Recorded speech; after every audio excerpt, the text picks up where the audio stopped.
Mhm. I used to get better now. But I have been drawing this. Yeah, they don't show up. So Andrea, are we ready or?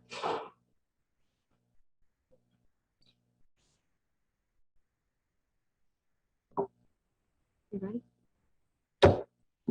Good afternoon. I'd like to call to order the special meeting of the City of Campbell City Council on Tuesday, April 18th at 4:00 p.m. And could we have a roll call from the clerk, please?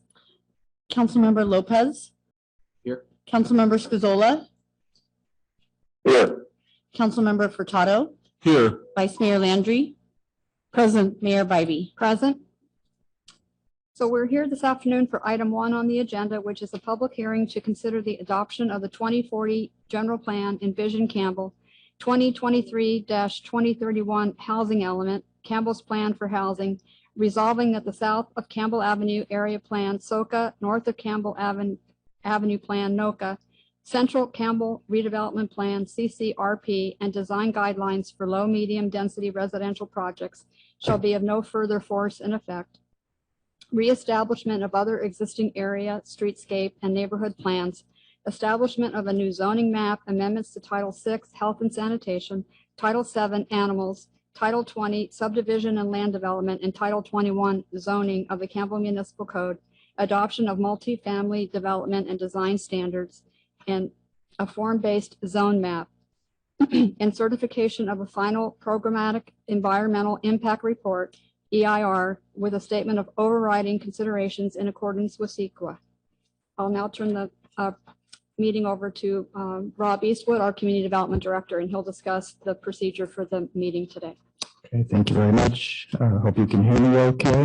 Mayor Bybee, honorable council members.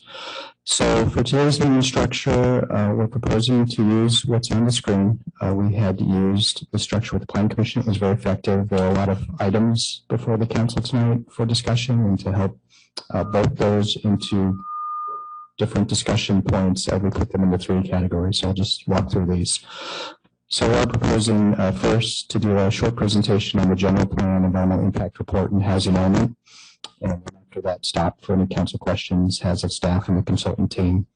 We will then move on to the multifamily development design standards. And again, after that, stop for any questions from council. And then part 3 would be the accompanying zoning code updates and miscellaneous zoning code amendments, and stop for council questions. So those are the broad buckets we're proposing. You consider the package of items. After we've gone through staff presentation and council questions, we're recommending you go back through each of the items, and you would procedurally open the public comment period, take public comment on each of these. And typically members of the public could speak on each, but I recommend if you're a member of the public and you just want to speak on one of them, to indicate in your speaker card which one you would like to speak on. We're recommending we open the public comment period 3 times. So for each one, part 1, part 2, part 3, you would take public comment. After that, you would close the public comment period for that item. You would deliberate and take your action on that item. So it would be 3 parts going through in succession, both staff presentation, council comments, and then taking your public comment and making your final decision on the item. And with that, I'll turn it back to you, Mayor. But if you're ready, we can proceed, if you'd like, with the staff presentation. Yes, thanks, Rob. Go ahead. Oh, okay. So first off, before we get too deep into things, I did want to just acknowledge all the folks, at least on the staff consultant team, that helped put this all together. It did take more than a village, I'll just say that. So I did want to recognize Ben Ritchie, who's right here in the audience. He's probably the one person who's worked on this the longest. Going back to 2016, was the prime general plan consultant on the general plan, and did work on the environmental impact report. In addition to that, we do have representatives from M Group who help support our housing element, and in the audience we do have Jeff Bradley, and online we have Asher Khan. We also have Karen Warner, who was very helpful, and I just want to acknowledge also Rebecca Garcia, who helped us with our audit and our housing element. On the multifamily development and design standards, as the council knows, we've hired Opticos and they've supported this effort and done pretty much all of the design work that goes into it. We do have online Tony Perez, Russell Toller, I believe the whole team, Roger Foreman and Stefan Pellegrini. And just want to acknowledge that they are here. And finally, last but not least, acknowledging our own staff. That's Stephen Rose, senior planner, right in front of me, and Tracy Tam, who's at the staff table. Okay. Excuse me just a moment. If I could also acknowledge a couple of our original GPAC members who are in the audience today. Jim Moffitt and Barry Showman. And I don't recognize anyone else as being on that. Oh, can you identify your name? So thank you for being here. I know you go back several years on this, and I'm sure that you're happy to see this come to some conclusion today. Thank you. And we also put all the members on the screen. We know it was a larger group to start with, but at least the remaining members at the end acknowledge their work and have that up on the screen also. So I know tonight we'll go through each of the items. I know there's some outstanding discussion points, especially on the housing element, on the multifamily development design standards. Before we get into that, I just did want to take a moment to recognize the significance of what's before the council tonight. And I'll just say, as someone who's been in the profession for many, many, many years, these are very rare events.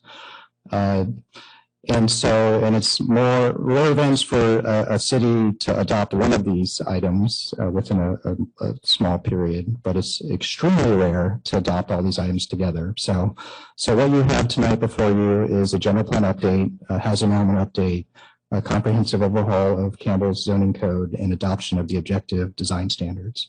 And again, each of those work plan efforts by themselves usually is not a small occasion, but I honestly haven't seen no jurisdiction take all of these items together. So it is a rare event for EDC to do this. And just to underline that, I put on the screen when these work plans started. Of course, the general plan started the earliest in 2015, and the rest of these started a little bit later. But most of these documents either have never been adopted, the objective design standards, or it's been quite some time. So the last time the city updated its general plan was 2001. Housing element is required to be adopted every 8 years, and the comprehensive zoning ordinance update hasn't been done for 2006. So this is a rare event, and just wanted to, I know the council understands that, but just wanted to underline that before we get started. And just the broad goals to put all this together, of course, adoption of the general plan provides the vision of the city going forward through 2040. Our housing element, or our plan for housing, of course, provides our plan on how we're going to meet our assigned arena and the housing needs of the city. And it's a combination of how we plan for densities of housing and zoning capacity in our affordable housing programs. Our objective standards will allow Campbell to comply with state law as required. And very importantly, as we plan for a lot of new housing in the city, the intent is to make sure it fits into the city. So the design standards are intended to do that.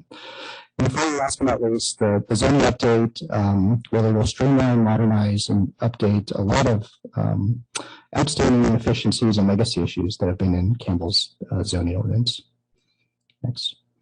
Just to underline a bit, I know the council in the past few meetings have re-asked myself and others, what can we do, or are we doing enough in this next RHNA cycle to avoid what happened in the last RHNA cycle of not producing a lot of affordable housing units. And I just want to underline the totality of the program that is being proposed for adoption by the council. So Campbell traditionally has had lower densities, not many stacked flats or higher density projects, typically in the townhome density range. The new housing element, surgically and tactically in areas that can allow it, does have higher density to allow us to meet our housing goals. On affordable housing, we only have one tool today. That's inclusionary housing ordinance. We are proposing a lot more tools, and that's an update to the inclusionary housing ordinance, adoption of linkage fees, an overlay zone, pursuing home key for permanent supportive housing, and the use of city land. So all those tools we think will produce a lot more affordable housing. The city has had a history of only using plan development zoning, and while that can be creative, it has its issues, namely spot zoning and consistency throughout the city. What's before you will create standardized zoning, which should streamline the housing development process. Again, our design standards till today have been generally subjective and not compliant with state law. what's before you are objective standards that are compliant with state law. And our intent is to update these over time. This is our first iteration, so we will bring back updates to you. On the process, you'll see in the zoning ordinance, oftentimes, despite the size or scale or location of the project, the PD zoning process would bring projects to you that sometimes were very small and didn't make sense.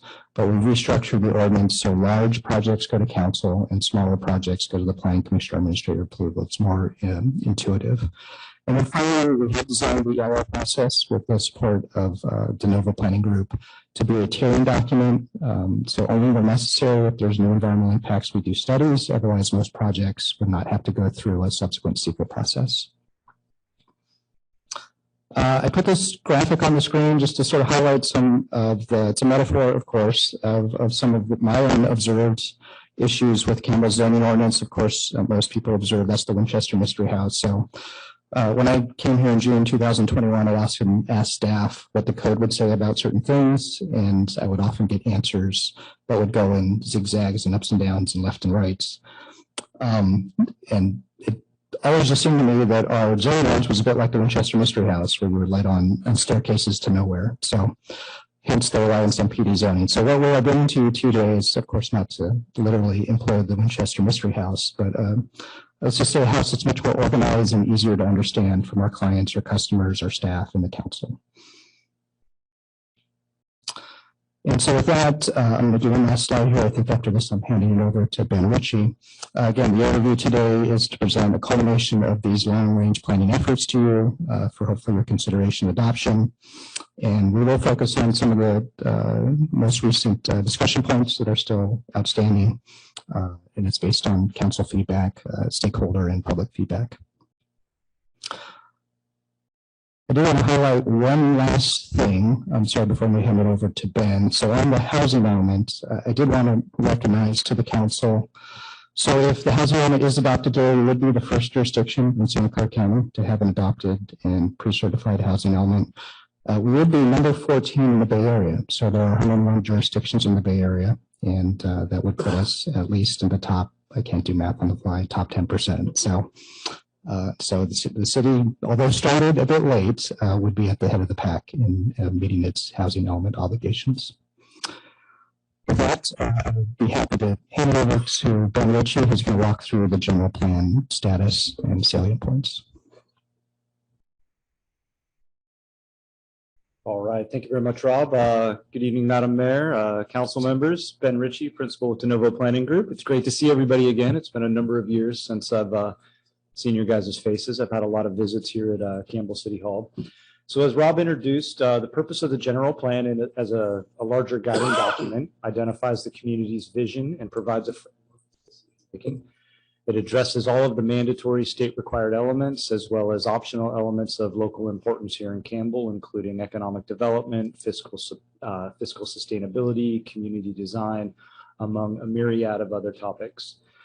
It's been prepared using, latest best practices, extensive community input. As Rob mentioned, we were at it for really about 5 years before things got slightly paused to allow these other projects to really come into the fold and catch up.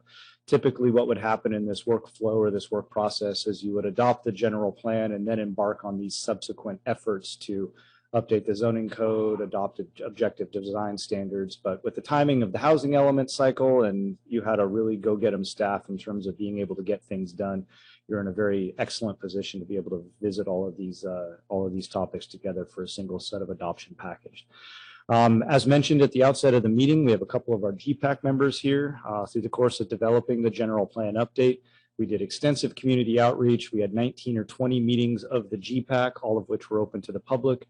We held a series of open house workshops. I think we had over 250 residents participate in in-person meetings, and we also had several hundred respondents to our online surveys. This was really instrumental in helping us identify a strategic vision for the general plan and articulate the goals, policies, and the programs that make up the document before you today. In terms of environmental review, it's the kind of less interesting, less sexy side of things. However, as Rob noted, this is going to be an extremely useful document for the city for years to come. We followed all of the procedural requirements under CEQA through scoping, notice of preparation, draft EIR, final EIR. What this document does is it analyzes and discloses the potential environmental effects of implementation of your general plan through build out or approximately the next 20 years of implementation. And what we've done is we've crafted your general plan to be what we call a self-mitigating document, in so much that where environmental impacts were identified, rather than having mitigation measures as is typical in an EIR, those mitigation measures have been baked right into your general plan as policies or action items. This is going to be much easier for staff to implement, ensures that you're really out in front of environmental impacts, and that your document serves to offset its own environmental impacts. Lastly, the final document that's before you today for certification is what we refer to as the final EIR, Final Environmental Impact Report. It has identified significant unavoidable impacts related to air quality, greenhouse gases, transportation, and circulation. And for these impacts, you are also being asked to consider and adopt findings of fact and a statement of overriding consideration, which explains how the benefits of the project outweigh the potential adverse environmental impacts. So with that, I believe we're going to transition into an overview of the housing element. So I'll turn it over to Jeff Bradley and with M Group, and he'll come up and talk about housing. Thank you.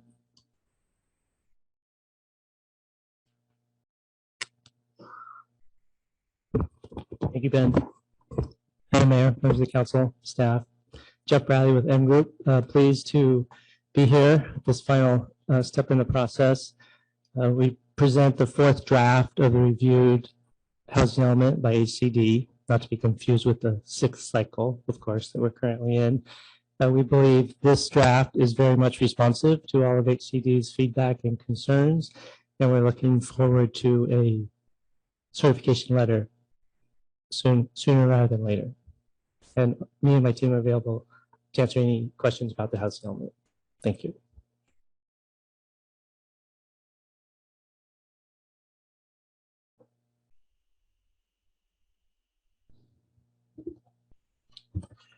Okay, with that, as Director Eastwood had mentioned earlier, there are a few outstanding items which we want to go over in greater depth as part of tonight's meeting. The first of which is the Campbell Technology Park. And first and foremost, I just want to set the stage in terms of existing context and of what's going on with the site. So it's currently zoned for research and development, which is not allowed for housing. And it's also subject to a redevelopment agency agreement, which requires the site to maintain its use for office and technology research and development uses until 2027. Just to go back in terms of history and in context here, it had been an early discussion point in the development of our housing element as a potential land swap with the city's corporation yard. So we had very early in the process identified that as a potential site, and also the corporation yard itself was the last remaining city-owned property which was included in the housing element, and therefore plays a key role in meeting the city's affordable housing strategy, identifying that site for potentially a 100% affordable housing project. Now, what's included in the housing element draft in our packet tonight is intended to represent a win-win scenario for the technology park as well as the city, where what we're proposing is to retain the southern parcel as research and development, which would still allow us to pursue a potential relocation of the city's corporation yard to that southernmost edge of the site, while increasing the density on the remaining areas of the property up a notch in terms of a land use designation, resulting in the same number of housing units that they would otherwise have received if the whole site had been developed under the previous lower density residential designation.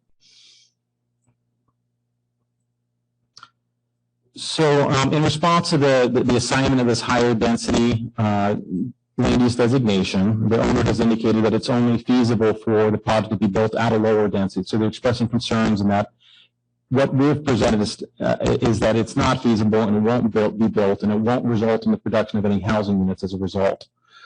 We as staff have prepared an independent financial feasibility analysis, which includes as a desk item from KMA.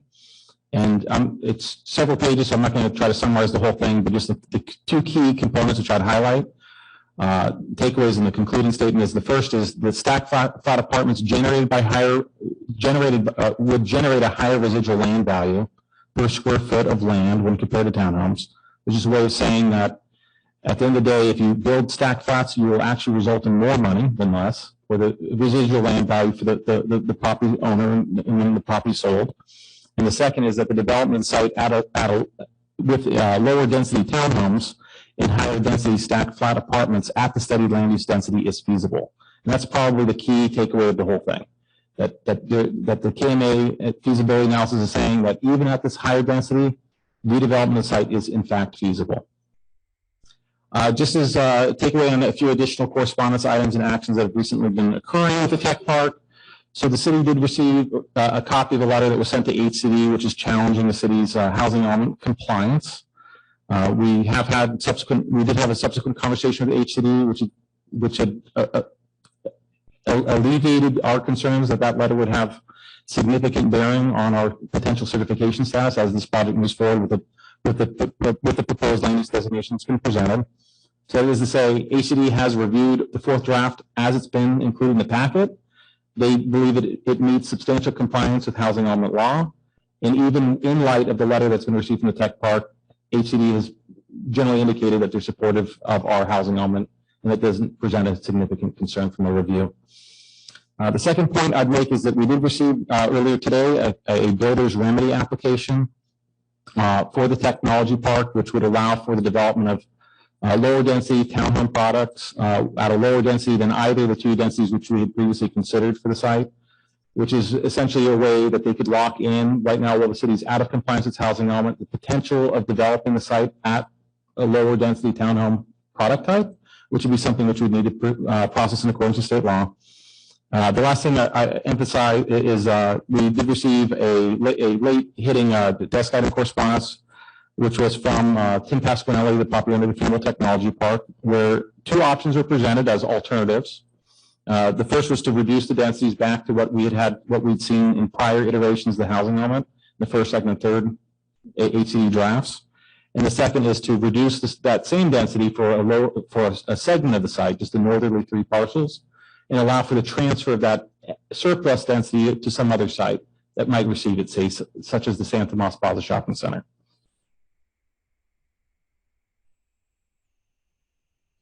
So staff, we do, let me make sure I'm skipping over slide here. So we do believe that what we presented is the most viable option for that takes into account the community's interests and our objectives in our housing and our general plan. That has proposed additional requirements or refinements to our recommendation.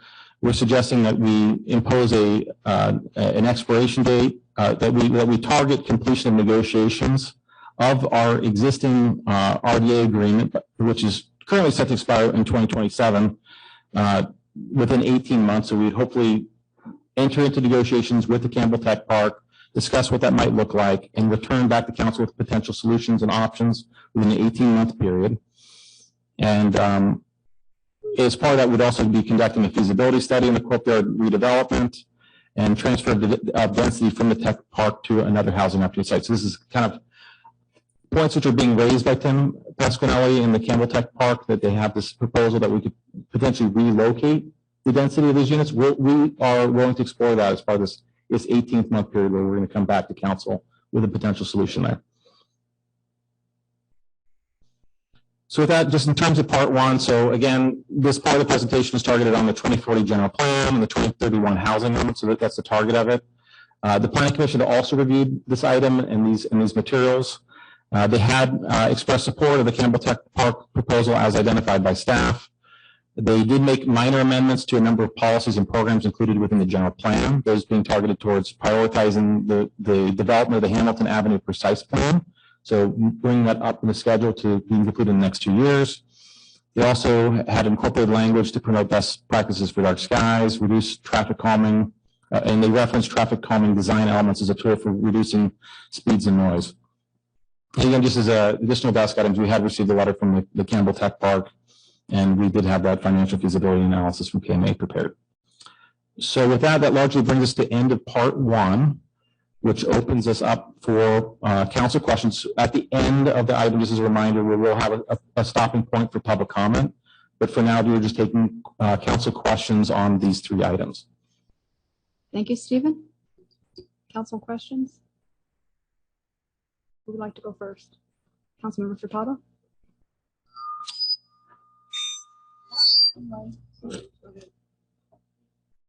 Thank you. With respect to the Campbell Technology Parkway, so the property with the current agreement that's in force cannot be further developed until 2027, so an additional 4 years. The intent, however, is to begin negotiations much sooner, as you indicated, which of course I think is a good idea. During that negotiation process, no matter what we might do tonight, this is a question, not a statement. We have the flexibility to make changes, updates, other considerations, discuss community benefits, and a variety of things like that. So nothing we do tonight that you're recommending would preclude those negotiations or those discussions from going forward. So that's my first question. Sure, Councilmember Furtado, they would not. Yeah, the action before will actually allow more flexibility for negotiations, but to reiterate the answer, the city would have flexibility to do all the things you just mentioned. Okay, thank you. Councilmember Lopez? Yeah, my question's also on the tech park. Assuming that we remove the southernmost portion as is proposed, for the remaining portion of the property, what is the difference in units either gained or lost between the originally proposed density and the higher proposed density, which wouldn't result in units lost? But what's the actual number? I don't have that number available right now, but I can have it in a minute. I believe it's what's that? The new number is higher, so we're resulting on a low end between 20 and I think 50, 60 units is the increase. So rebalancing it across the entire site, was that the question? Yeah, essentially, if you took out the southernmost portion, but for the rest of the property kept the originally proposed density, which I know is not what staff is proposing now, what would those number of units be as opposed to if it was higher as proposed to meet the rebalance? And if you need a minute to come up with the number, that's fine. I can do that quickly. Thank you.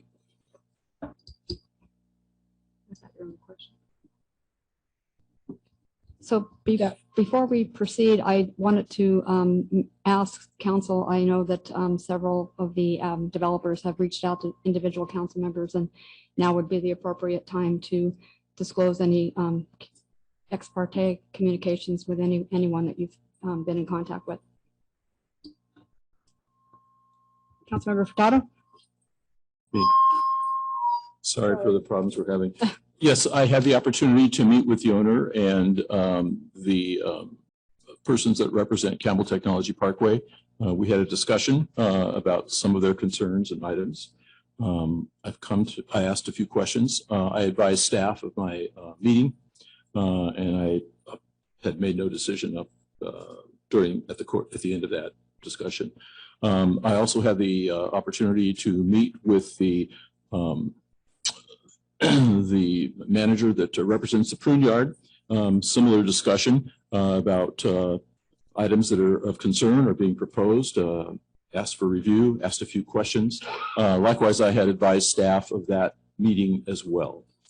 And finally, I had a meeting with the officers of Wesley Manor about a proposal to expand their affordable housing and build an additional building where the current former Wells Fargo Bank was on Hamilton Avenue, and had a similar discussion about what the proposal was and what some of their main issues were and so on, and had a productive discussion.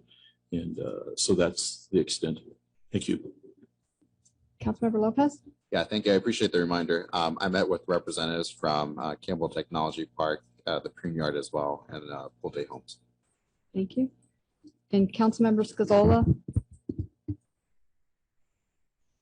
No, I didn't meet with any representatives. Thank you.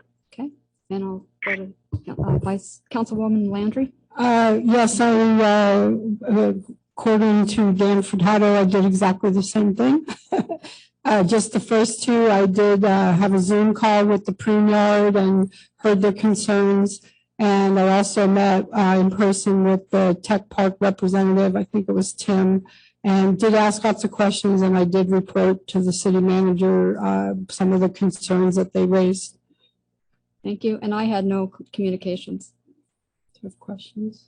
Questions? Yeah, I have questions. Just, does Stephen have that number yet? Or- Okay, sorry. Is that okay then to move on to questions with? Okay, page 7 of the packet is a summary of the changes to the action and policies in the EIR. The first one is LU-3.B, explore opportunities to relocate the courtyard to Campbell Technology Park. That would preclude us from moving it to any other location, correct? No, it just requires that we consider moving it to the Campbell Tech. It would not preclude us from other considerations. It says explore, but why wouldn't we explore other sites? Just requiring us to explore that site doesn't preclude us from exploring other sites. It was just a specific, we didn't identify what other sites we would explore. We can, but it wouldn't preclude you from studying other sites. Do we want to add the language in there then that it could be Campbell Tech Park or other parcels? Because I'm worried we're going to get 18 months from now and we're not going to work there. We don't have approval from our staff that it should move. Okay, LU-4.3 also on page 7 talks about the, let's see, am I on the right page here? LU 4.3, I think I'm on the wrong page. Okay, next page. Talks about housing in the larger developments and talks about incorporating into larger mixed use. Would this apply to go across property lines or would it be within only one property? It's on the top of page 8, or 6 of the memo, 8 of the packet. I'd see it, Councilmember Landry. So that policy is proposed for removal.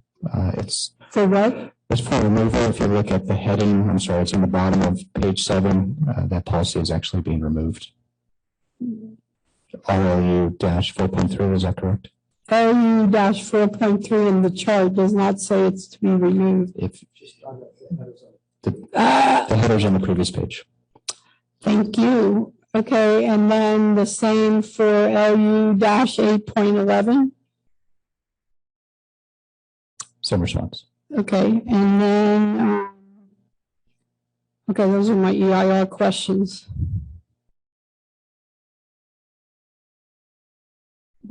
What about the general plan?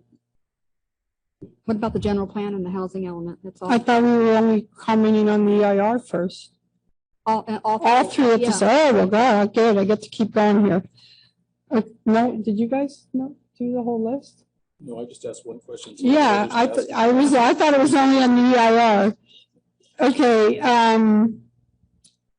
I'll go back to the EIR and am I making comments or just asking questions? Oh, okay, questions. All right, sorry here. On housing, page 9 of the packet, I think it's page 9 of the packet. Changes to response to HCD feedback. Item 1, bullet 2, homelessness, talks about location of homeless population. Would there be a location for transitional housing? Well, that would be part. What you see on the screen is the general location of the homeless counts as part of our strategy, and specifically a home key project for permanent supportive housing or transitional housing. That would be part of the policy and program that we would implement. Yeah, I'm having a hard time hearing you here. It's very hard to hear. This helps over here. Is that a bit better? Yeah. Is that clear? Yes, okay. We can hear you over here. So the graphic you see on page 9 is the general location of the point in time locations of our unhoused populations.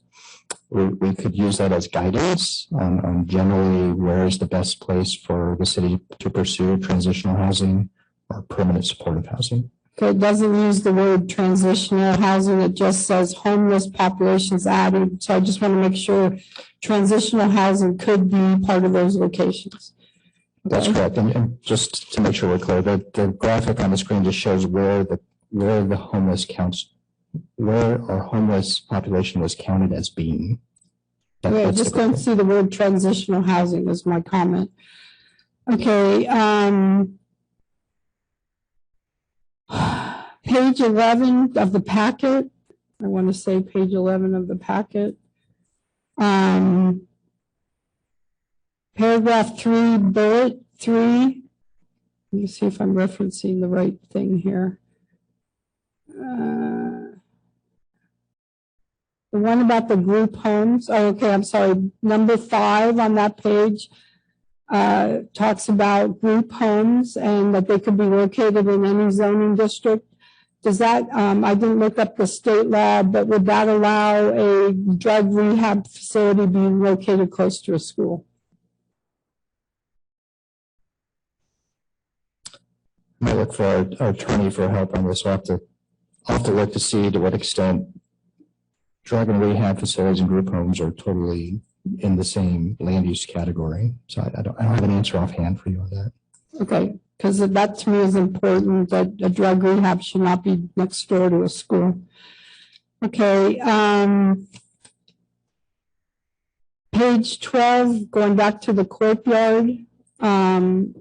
It does not state all the issues that would be involved in there. I want to know why, because there is a lot of issues regarding site access, the street, and the fact that Public Works staff has stated they are not on board with this. So there's nothing in here that lists the disadvantages. And are we going to have a list of those?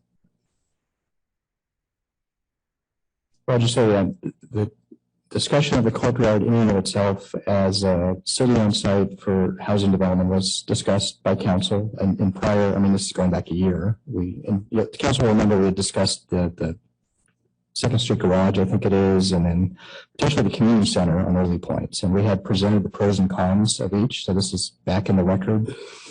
If you look back at those council reports, we didn't represent those pros and cons of those because the council did land at keep the corporation yard for affordable housing development.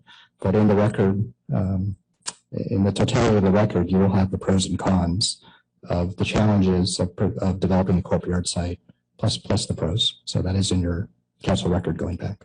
Okay, because it says it's the most feasible, but it didn't study it. So I don't know how we can state it's the most feasible option. Okay, and then I know we talked about surplus land, but we never mentioned the 1 acre of parking lot that's here at Civic Center. And I think most of you knew in the beginning, I didn't think the library should be here, but there is a parking lot that to me is surplus land that should have been evaluated. Okay, let me see, I'm at questions still here. Under multifamily housing on page 20 of the report, it talks about modulation. Let me get to that. Just a reminder, Councilwoman Landry, that will be the second part of the discussion. We're not there yet. For the multifamily development design standards, that will be part 2. So we're just doing the general plan and the EIR. That's correct, in housing element. I'm sorry, in the housing element. Okay, surplus land. Okay, on page 15. And some of, so my, let's see if I can word this as a question. Okay, so under item 2, allowable storage and height of zones, it talks about the floor to floor for T5MS, which is the Main Street concept. And the difference between T4 and T5 is T4 is 10-foot floor to floor, for residential and 12-foot floor to floor for commercial, but T5 has 12-foot residential and 15-foot commercial. So can we change if, because later in the discussion there was about whether the premium housing has retail down below. If we decide to not have retail down below, then would that put that in the T4 category instead of T5? So sorry to be repetitive. That is part two of the discussion. So I've noted your question. We'll try and answer when we get to it. I just say in general, anything Okay, and after I heard all page, my questions after that go past that number in pages. anything after page 13 will be part two, Lester. Councilmember Furtado? Yes, so I have a question regarding the housing element, and that has to do with the city, I guess, voter approved measure some time ago indicating that the maximum height is 75 feet. Now, my understanding is that with new state laws and so on, if developers agree to various levels of affordability, whether it's 100%, 50%, there are certain bonuses, density bonuses, et cetera, that they're eligible for. So I had been under the understanding that the height limit likewise could be precluded, or, you know, that could affect the height limit, and either by law or by our decision, we could amend that. And that's, so I want to know the details, if that's really true or what the parameters are.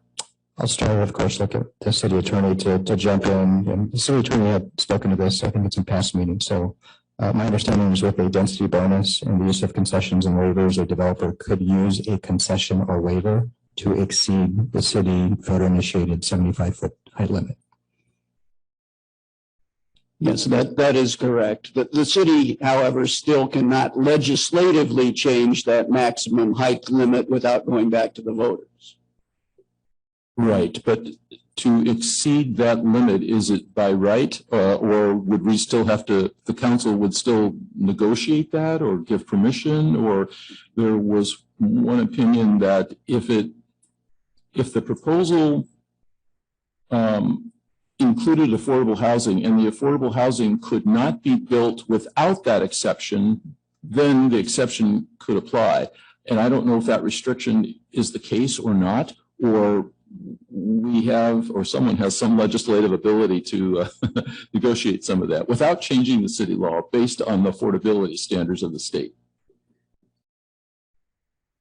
Yes, I think you paraphrased it correctly, that if the increase in height is necessary to result in cost savings for purposes of providing the affordability, then the city would have to allow it.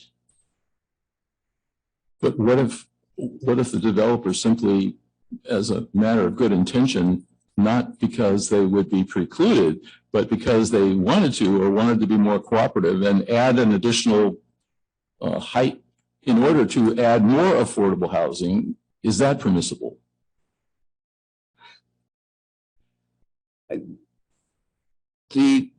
The only way that would work is under something like a density bonus, a state law provision that provides for that right. The city does not have the right to just negotiate away that height limit. Okay, if it helps, Councilmember Furtado, one of the priority work plan items under the housing is creation of an affordable housing overlay zone. And this would be a sort of city initiated density bonus program of the council. And under that, you would offer sweeteners for affordable housing development. And then you would list areas where the city is not supportive of concessions and waivers. But I know some of the council feedback was to put in that affordable housing overlay zone certain areas to allow more flexibility, but to have projects that go into that zone to adhere to the 75-foot height limit, if that helps. Can I ask a follow-up question to that question? Sure. To no end and height, can they go to 120 feet with density bonus? Well, I don't want to try and predict the future, but the burden on the developer is simply to show that it would result in a cost savings that is necessary essentially to provide the affordability. So it could go as tall as in you know, if they can, if the numbers support that, it could go as high as the sky. Yes. Okay, thank you. Councilmember Lopez, did you want have you received an answer to his question? sorry, some technical difficulties on my end because limitations of what we have here. So if the question was, and just make sure I heard it right because it's been a while. The delta between the reduced site, the 13 acres being between the high density residential as we have it, and if it were to be proposed at medium density residential instead, would be 110 units. Okay, thank you. So, Councilmember Scazola, any questions on items, the general plan, the EIR, and the housing element?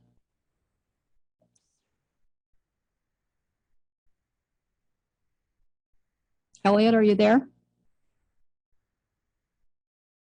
Yeah, go ahead. Yeah, pardon? No questions?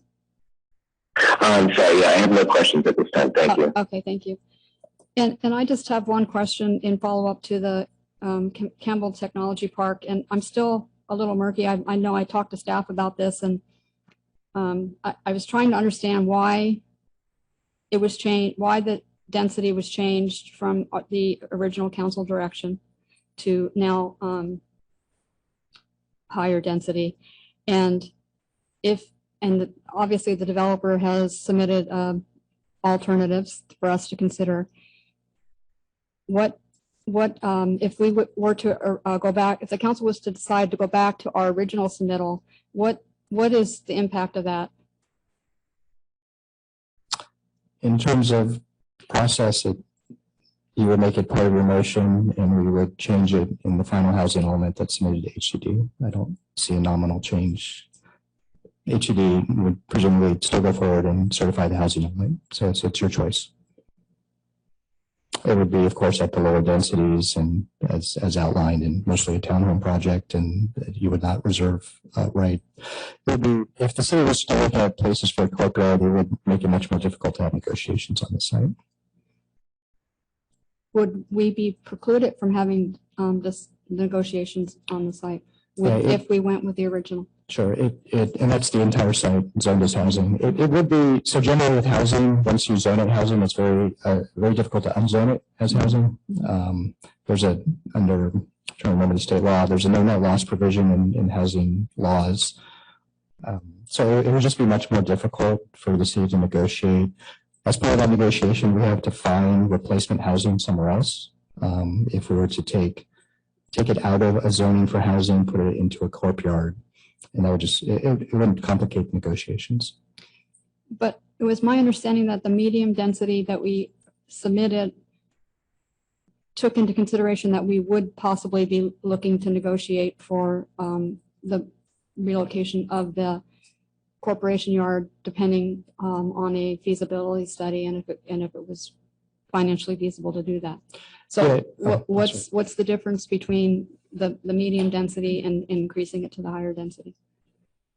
Well, I mean, I think in that previous housing element drafts, it was not explicit. I mean, there had been discussions and prior council discussion, planning commission discussion on the idea and topic of a land swap or putting the courtyard here, but it had not been explicit in prior versions of the housing element that were submitted to HCD.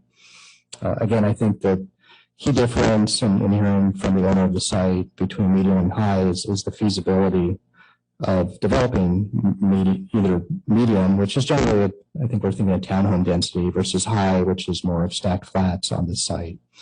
And as reported, the tech park owner and was assisting him had said it would be very difficult to do a higher density. It is the reason why the city hired a separate study. That study came back. I know there's different experts, but they provided evidence that you could. More to come on all that, but it's really just a difference in density between the two. The net, to Council Member Sergio's question, in the end, the number of units that comes out will be the same. We didn't want a loss in units, but really it's a change in a little higher density versus lower density, if that helps answer the question. Okay, thank you. Any other questions before we move on to part two? Okay, let's move on to part two, multifamily development and design standards.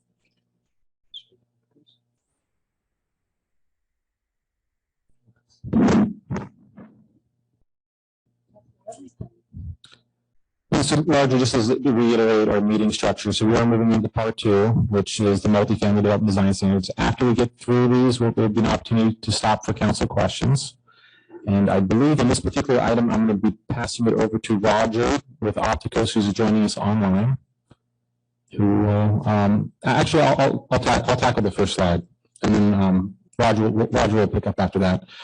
So this is a broad recap. The purpose of the multifamily development design standards, we recognize the need to establish objective standards for all multifamily mixed-use residential projects on a going forward basis due to changes in state law, which require it. Our last touch point with the council had been back in February of 2023, where the council provided direction on key areas for refinement and review. Since that time, staff has held 11 stakeholder meetings, and as well as an additional community meeting. And the public review, the draft that you have before you incorporates a number of changes in response, as well as changes in response to feedback, which we had received from the Planning Commission.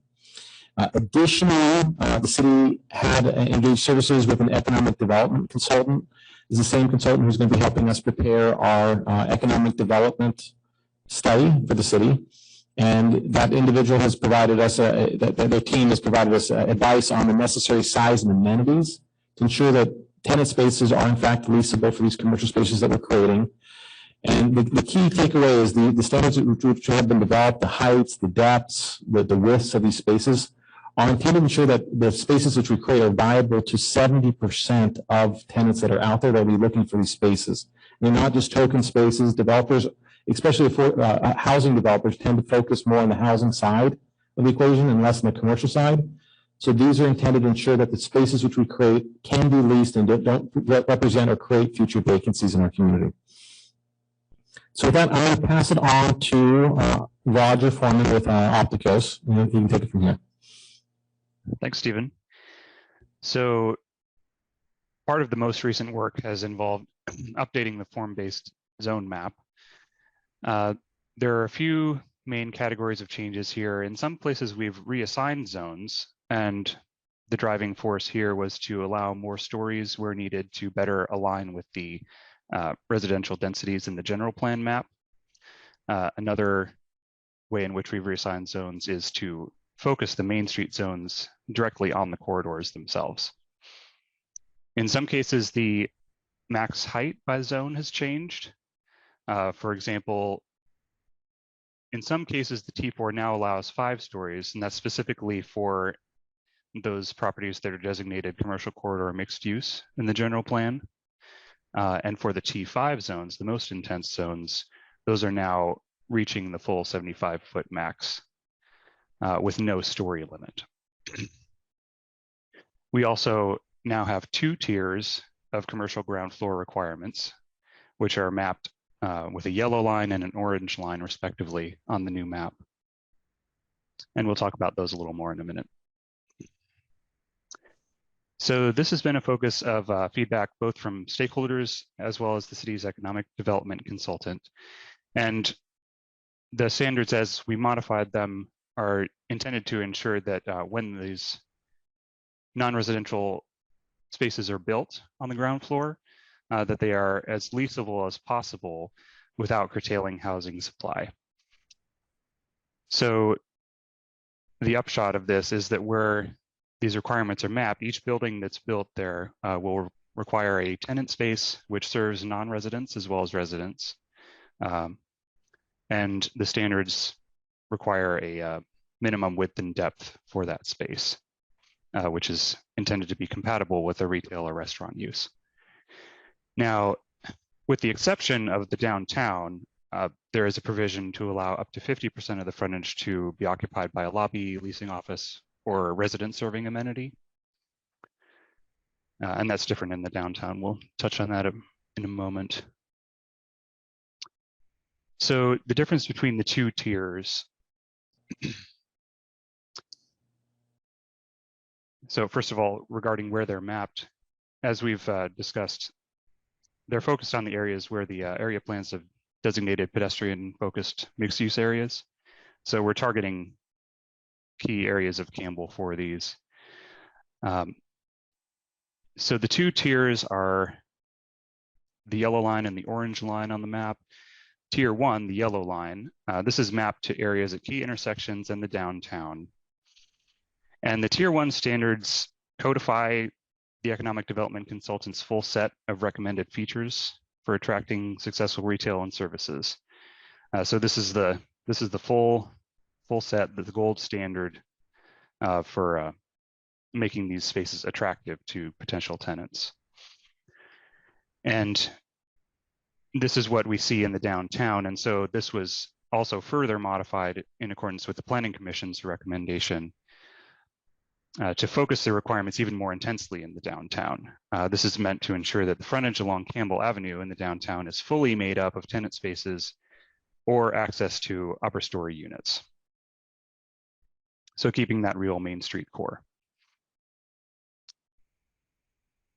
The tier 2 is mapped more to mid-block areas and is intended to be more flexible, allowing smaller dimensions and requiring fewer features. So moving on to the architecture and building type standards, again, going back to what we had heard from council and the community before, we're trying to avoid boxy, cookie cutter buildings with excessive repetition, et cetera. And so part of this is the modulation standards that you see in the architecture standards chapter. And this is designed to create a more interesting pedestrian environment so that as you're moving along the streetscape, you have a sense that you're actually progressing through an environment that has some interest to it rather than monotony. And the way that the standards have been modified in the most recent draft allows for a greater length of building for a single module, but there are requirements for additional massing features to maintain that interest, even if other aspects of the building aren't changing. So there's also a provision that allows for more repetition of certain elements, as long as they're not on adjacent modules. So we're still maintaining differentiation between the adjacent portions. But we're being a little more sensitive to cost effectiveness of the design.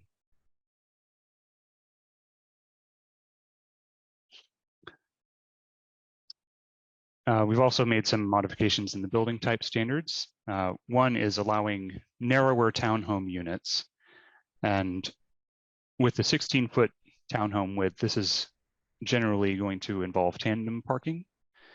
And so we've updated the standards to allow for that while maintaining a requirement for the parking to be behind habitable space. And so that's meant to avoid the wall of garages that you see in this image on the left and offer actual frontages on the street that'll make for a more walkable environment. We've also updated the building footprint standards. Before, there had been certain regulations for the maximum number of units that each could accommodate. The latest version of the standards just regulates the size of that footprint and is silent on the number of units that would compose it. So that's what the illustration on the bottom right is showing, how you could have 6 units or 4 units within the same size of overall building.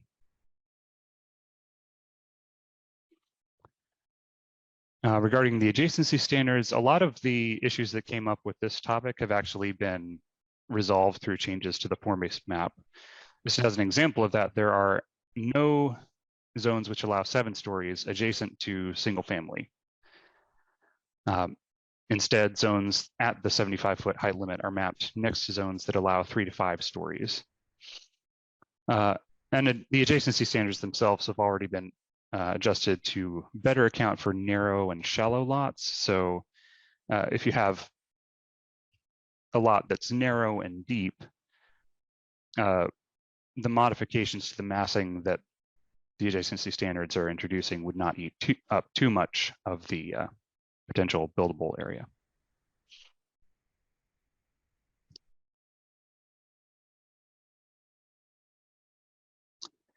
Regarding the large site standards, just to reiterate, the purpose of the large site standards is to integrate sites that are 5 acres or more into the surrounding neighborhood. regarding the open space requirements, the amount of open space has not changed. It's still 10% of the net developable area is for open space. And there are some changes to the way that this is implemented. However, for instance, one is that the open space must be adjacent to the right-of-way. And another update is that we're offering two options for this open space. One is without a public access easement, and then the other is to provide a public access easement. And in this case, the development would receive a credit for the park impact fees. And with that, I can hand it back over to Stephen. Great. So again, just to reiterate, some items were reviewed by the Planning Commission at the prior meeting. In reviewing these standards, they had made a tweak to in the downtown area, within the limits of the downtown development plan, to limit the size of lobbies and provide no credit for leasing office in other areas within the limits of downtown. So really what they did is they held a higher bar for the commercial standards in downtown, understanding we didn't want to see leasing offices and other resident serving recreational spaces on the ground floor in those areas. We had received two desk items on this as well. The first was received from Pulte Homes, which is representing the Llewellyn site in Campbell, making a minor request to change the length of the townhome runs allowed by the standards from 160 feet as it presently is to 164 feet to accommodate a preset design that they've already designed. The second is that they had requested the open space standard, the placement, to allow for interior open space areas as opposed to being up against the public right of way. Separately, the city received a letter from Hanson Bridget. This is a legal group representing the San Tomas Plaza Shopping Center. Largely, they're requesting elimination of the open space requirement. Just as to reiterate, the city may certainly require landscaping and open space on properties. We have open space and landscaping standards in, I think, all of our zoning districts as they're currently established. And that the area which we're requesting, the 10%, is largely comparable to our existing requirements. I would offer that our current higher density residential's land use designations require more as written without adjustments being applied. And the new standards, as Roger had mentioned a moment ago, we did create tiers. So largely we have tier 1, which is you can keep it private. You don't have to dedicate it. You don't have to offer it up to the city. You're just providing an open space area as our current standards would provide. However, if you do go to the extra mile and you provide for a public easement onto that property, making it publicly available as well, that you would receive a partial credit towards your park and roof fees. So that was a key change differentiation that we had made. And in consideration of that change, we had this approach has been reviewed. I have Bill sitting next to, we have our city attorney sitting next to me. Has been reviewed and is supported by our city attorney in our approach. So we feel solid in that regard. So with that, brings us to the end of part 2, which provides us an opportunity for council questions on the multifamily development and design standards. Okay. Councilmember Lopez, I'll start with you. Sure, I'll pick up on that last point, and I trust staff and appreciate the comments, but Bill, if we could just hear from you directly on your analysis on the open space requirements and especially treating larger sites differently versus others, just in your, but overall are commenting on our approach to that. All right, I'm not quite sure where to start, but let me start with kind of basics. Design standards such as these are subject to what's known as the rational basis test, which means that if there is any reason, logical reason to support them, they should pass muster with the courts. Now, the primary issue that was raised here had to do with requiring public access to the open space. That was one of the main concerns raised as to whether that would be akin to a taking that would require compensation or something of that nature from the city. And in order to deal with that, what is being proposed now is you don't have to dedicate it and require the public to have access. You merely have to have open space that is fronting out to a public street and that isn't walled off from the community. But that if you decide to allow the public to have access by and are willing to dedicate it by way of an easement, that you get certain credits for it. So there is some form of compensation, and it is voluntary. Given that, I do think that the approach is defensible. And what about the different requirements for larger versus smaller sites? I think that again comes back to the rational basis test, and I know Stephen can expound more on on the staff's reasoning in drawing the distinction.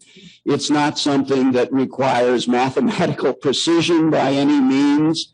It just requires, again, that there be a rational distinction between what we're requiring for the smaller sites and the larger sites. And I think Stephen can expound on what that reasoning is.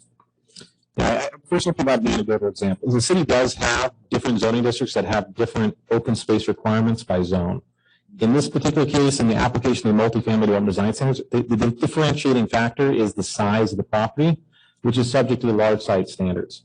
So within the findings in the resolution, which is supporting the adoption of these, we outlined a number of reasons which differentiate these sites and are providing for that rational basis for why large site standards should be required to provide for this open space area.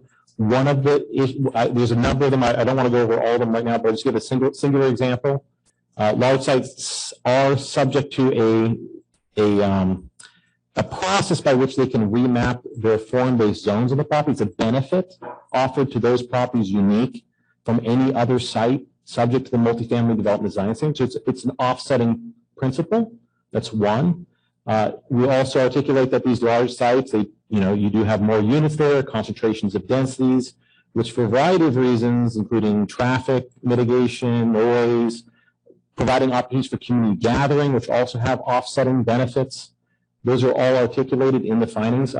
We could go into greater depth, but we do provide all of those as the basis for why larger sites and why we provide that line somewhere that needs to be a line, like you do with the zoning district, that between one zone and another, the standards change, and we're providing that rational basis.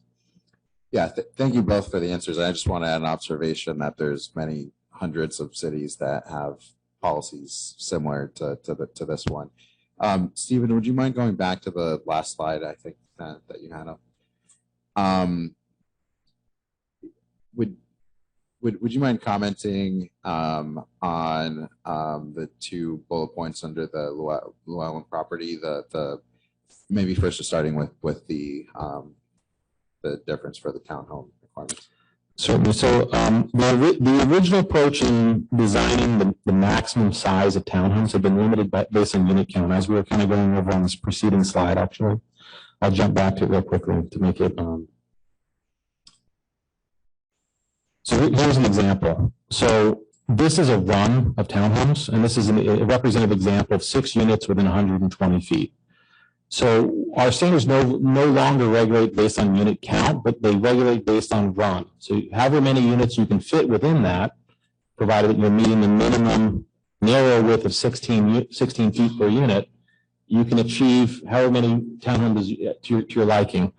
So the request being asked for is rather than our new standard, which allows up to 160 feet in that context, in that zone, where in some cases you're near single-family residential neighborhoods, that we should allow it to go up to 164 feet. It's a minor request, but in the grand sum of things, I don't know how much it's going to change 4 feet. But at the same time, whenever you you provide a standard, there's always going to be the developer ask for another couple feet to make it work for their particular situation. I understand that. I guess I was just wondering more, is there a particular drawback to that number, a reason why 160 was chosen, anything like that? Yeah, I could defer to Opticos and Roger. I know that their team has looked at model typical floor plans of townhome units and taking into account the tandem unit designs and how many of those would be typical that might come at the proposed densities and the sites that we were studying. And they'd arrived at that 160 as more or less a compromise. They actually started at a lower number, but already trying to meet some of the asks of the development community and understanding their interests, had raised the number to 160. So it's already, I think, higher than what they had originally started with. And I just see Roger is available. Roger, do you care to speak to that real quickly? Yeah, so 160, that number was derived from thinking about 10 of the 16-foot townhouses. So it's not like it's engraved in stone, but it is simply a place where we had to land somewhere. You know, we had to come up with an actual number for that footprint. The way the change that's being requested is specific to a particular floor plan. And so we weren't necessarily thinking that we would tie the standards to a particular floor plan. You know, there may be variations in the particular result that you could get with a townhome of this style. So we weren't necessarily thinking that we would base it off of that particular example. Yeah, understood. Thank you. And then Stephen, if you could go back to the slide, the other point, and I think looking at the desk item, specifically what's being asked here is clarification around the standards for adjacency and what the intention was. Could you speak to that? Yeah, so I would just say that the open space requirement is that you have to be abutting a public right of way.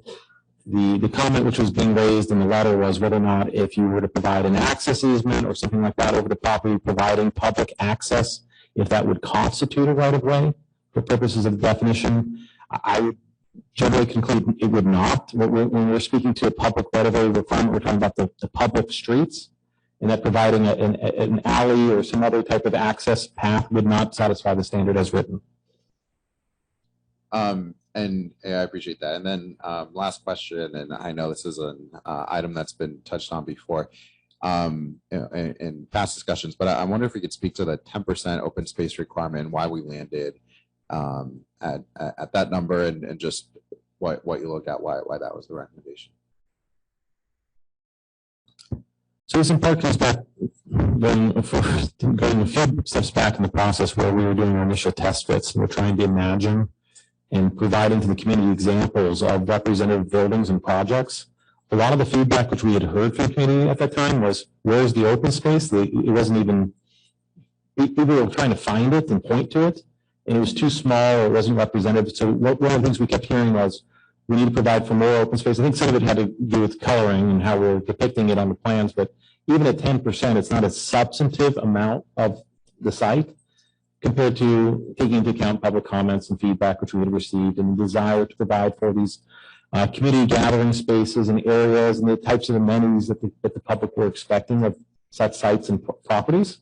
I'll also say that there's a relationship, although now disconnected by and large, given the fact that we're no longer requiring these to be publicly available. We were trying to provide a connection between the city's I think it's 3 acres per 1,000 residents standard within the general plan, and trying to assess the overall size, number of units which could be anticipated on these larger sites, and trying to provide for an amenity area on site which could serve towards satisfying that standard. So yeah, I'm sorry. I know I said that was the last question, but that actually, I want to connect that back to the previous question. I guess I'm trying to understand why the adjacency requirement if we're not necessarily requiring that the space actually be accessible to the public.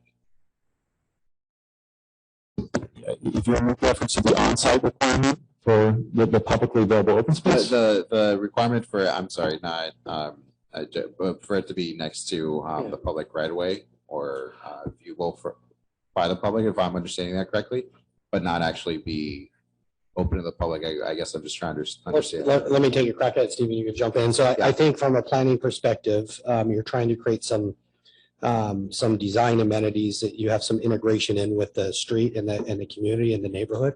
It's not a standalone development with a wall of buildings and you have to enter those buildings to understand what's there. It's an openness and integration with the community, I think, more than anything.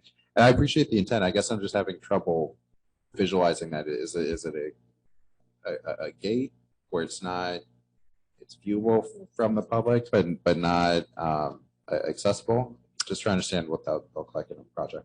Yeah, it can be, I'll weigh in, Rob East, Community Development Director. So the intent is, as the city manager mentioned, it's your interface area between, these are large sites, 5 acres, and you want to integrate an ability for them before you get to public streets, sort of the public amenities versus your private balconies or your private pools. But the intent is it's not walled or gated off, it's at least visible and there's integration. I will say also there's no requirement that it be dedicated to the public. Under adopted fees, under Campbell, we do have Quimby fees. You do have to pay park and lieu fees by having it adjacent to a public street. If they do elect to dedicate it, it makes it easier to accept it in versus something that's interior. So there could be a win-win with these if these small parks actually come in to be publicly managed, that it's designed in a way that allows that to happen, and the developer would get a reduction in their park impact fees. Okay, thank you. Councilmember Furtado?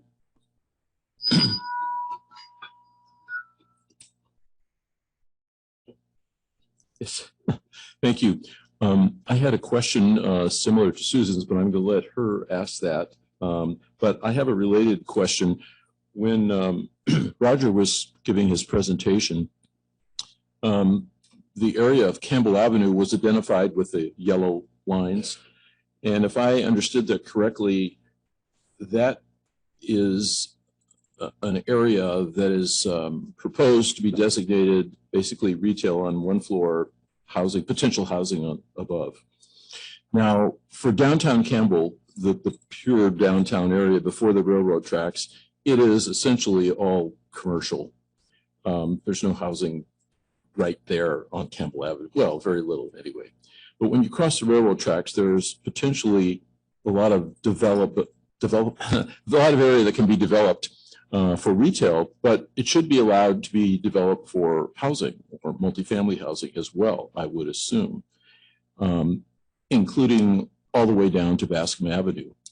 So if a proposal were to come to us for pure housing with no commercial first floor, I just want to know that the council has the flexibility to, and the planning commission, to approve that. That that's not, the yellow lines were not meant to indicate that there's a requirement that retail be on the first floor all the way down during the colored areas. But we could, if the proposal, was very good and included affordability, I'm not saying it required, but I mean, if it had affordability and a variety of other things, we could approve that. Or does this proposed recommendation preclude that kind of decision?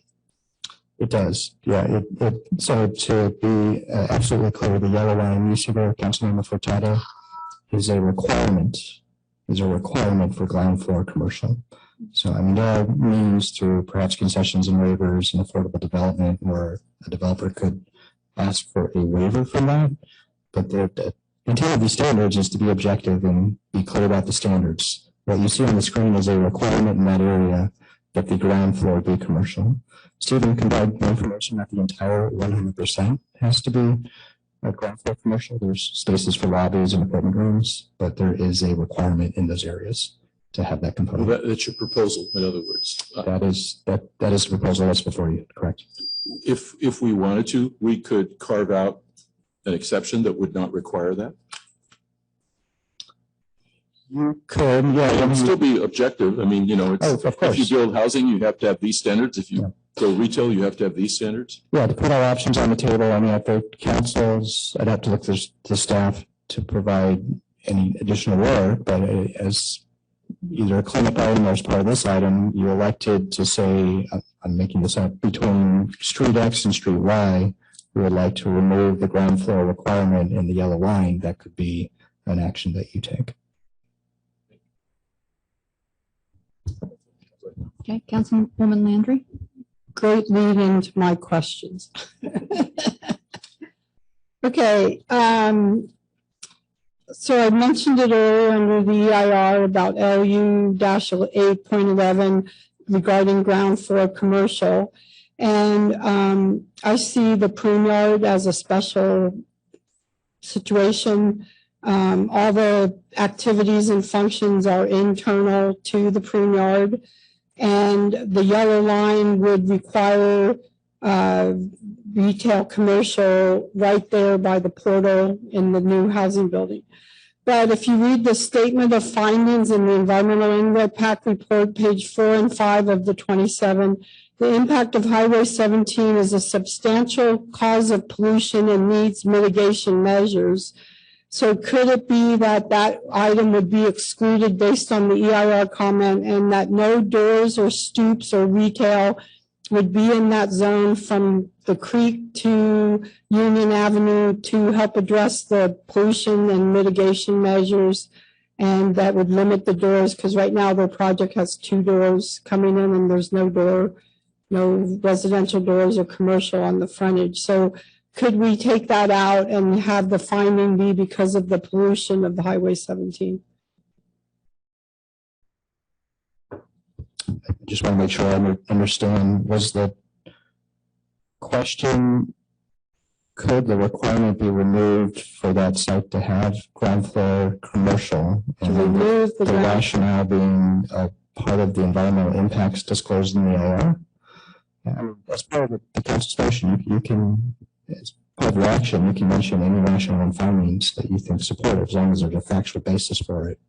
And if needed, I can ask for a consultant to come up and just read the record of that finding to make sure the dots are connected. Okay. So it would basically, what Dan was saying, can we take out a section of that yellow line? And so this could be where the exception would be from Union to the creek along Highway 17 because of the environmental impact of the pollution and looking for mitigation, that there would be limited number of doors, which i.e. then would limit commercial or retail. Yeah, the only thing I don't think you need to read into the environmental findings. And if the council would like to remove those sections, you have the right to. These are objective design standards. You can require anyone in the city to have these requirements or not. You don't have to read EIR findings to the record. I would caution a little bit providing EIR findings, because a lot of those have to do with residential too, and exposing residences more than people who frequent, say, a shop, and residential is proposed adjacent to the freeway there. So my recommendation to the council, if you'd like to exclude those portions, you can. There's really not a need to read in an environmental nexus. I tried anyways. I read that whole thing to find that, by the way. Okay, so under page 15, under multifamily, it talks about the floor-to-floor ratios. And then under what you just said earlier, under the commercials, ground floor regulations in the yellow zone, it talks about T4 is limited to 5 stories. T5 is limited to 75 feet with no story limits. But in other places, it says T4 is this residential floor to floor 10 feet and commercial 12, T5, 12 and 15. So in effect, you are limiting the number of floors by going to the 15 as the first floor and 12 residential. So can we make the T5, which is the 75-foot maximum, with the T4 of the 10-foot and 12-foot floor heights? Is that clear? If I can. I have 2 different requests. There's one would be to amend the commercial standards to allow for a lower plate height so that you don't have a 50. So in areas where we have a T5 zone, we do require in some of them a ground floor commercial requirement of a 15-foot ground floor. So you're doing the math and you're saying you have 15 feet plus each floor above that, it would potentially preclude a 7-story building if you had sufficiently sized, larger, say, Class A spaces on every floor above that. You could certainly have a compressed floor assembly where you would have 8-foot ceilings or lower, and probably still achieve a 7-story height limit. But whether or not that, so if I'm understanding, is that the nature of the question? That can you, within these T5 zones where you're building up to 75 feet, if we can lower the ground floor plate heights? The floor to floor, basically the ceiling height is one thing, the floor to floor concludes the space. So T4 has floor to floor, let's use commercial as 12 feet. T5 has commercial at 15 feet floor to floor. So if you go with T5 of the 15 commercial and the 12 residential, you're cutting a floor off it, which decreases units. So if T5, which is the 75-foot limit, no 75-foot height, but no story limit, you actually get an extra story if you go to the 12 and 10. There is a provision I'll just mention first and foremost within the T5 zone, which allows the ground floor commercial area to reduce down to 14 feet if you're building to the maximum height.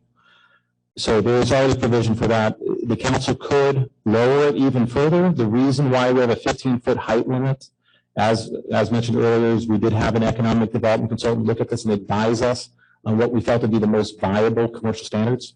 Those which you're referring to in the T4, those occur generally outside of those areas where we're holding these yellow and orange lines applicable. So those are generally the optional standards. So if a developer outside of an area that's mapped for commercial will of their own elect choose to build a commercial ground floor area, they would have a lower maximum plate height of say 12 feet, like in the T4 zone. But in those areas where we're holding the yellow, the tier 1 or the tier 2 orange standard, we're holding a higher bar and requiring the 14 or 15-foot standard to be applied, with that notable exception if you're building to 75 feet, you would lose a foot of it. So that's you could certainly adjust the standard, but you start to deviate from the consultant's recommendation. And could we keep the 15 but go 12? I'm sorry, could we keep the 15 under T5, but do the residential floors at 12? Okay, T4 is 10 feet, residential floor to floor. T5 is 12 feet. If we kept the 15 commercial, could we go to the 10? So they get, we're trying to get this extra floor on the towers. Yeah, if I could jump in and make a point of clarification. You could. Yeah, if I could make a point of clarification, the floor to floor heights that are regulated in the zone, those are only for the ground floors. So you see it says 12 foot for residential, but that doesn't mean that every floor of residential has to have that 12 feet. Above the ground floor, it could be shorter. Okay, that answers my question in short fashion. Thank you. Okay, on page 20, it talks about modulations, which is important to break up the space of the building. Nowhere in anything that I read does it say that a modulation could extend over the property line on the upper floors. So I just, I've seen projects where there's a modulation and it's the lower floor is at the property line or a setback, but the modulation sticks out over. Can we do that? The standards don't allow for that at this time, no. We could add that as a standard. The implications with the public right of way are challenging because you're involving public lands, and the ability for the city to say no when you provide for an objective standard, we felt as if it was important early on in the update to define that these standards apply exclusively to on-site development. So we wanted to provide for clear parameters that we wouldn't be allowing any encroachment of any kind into the public right of way. So these standards were crafted in a way to achieve that outcome. So yes, to your point, in the future, maybe in a future phase, we could consider, we could evaluate expansions into the public right of way, but those generally involve different discretionary permit types, such as encroachment permits and other mechanisms that are facilitated through the Public Works Department. They haven't been really sufficiently engaged to evaluate what that would look like. And I would caution at this venture, providing for encroachments, even if it's something like something otherwise benign, like a canopy that would extend into a public right of way.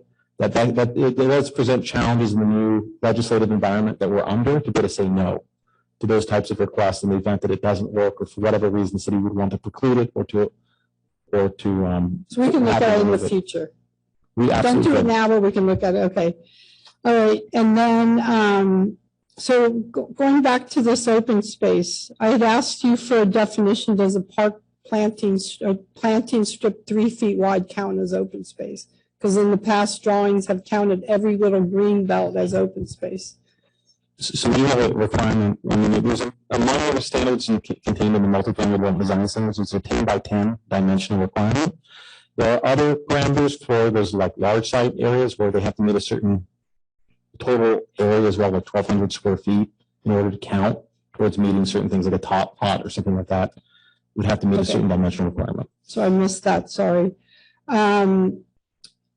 Regarding the open space adjacent to the right-of-way, I understand you don't want a walkway corridor to the park internal, but could there be an objective standard where there would be a minimum width of that frontage to the public right-of-way so that these open spaces could be narrower and longer, so that maybe if you have a 15-foot frontage minimum for this open space, that then the space could go in 100 feet or whatever, and you would still accommodate, so that it kind of half addresses their concern about keeping it internal versus our concern of wanting it to be part of the public right of way. So I would recommend some minimum width so that they can have long, like you could have a 15-foot corridor and then open out into the bigger space that would connect to the public right of way.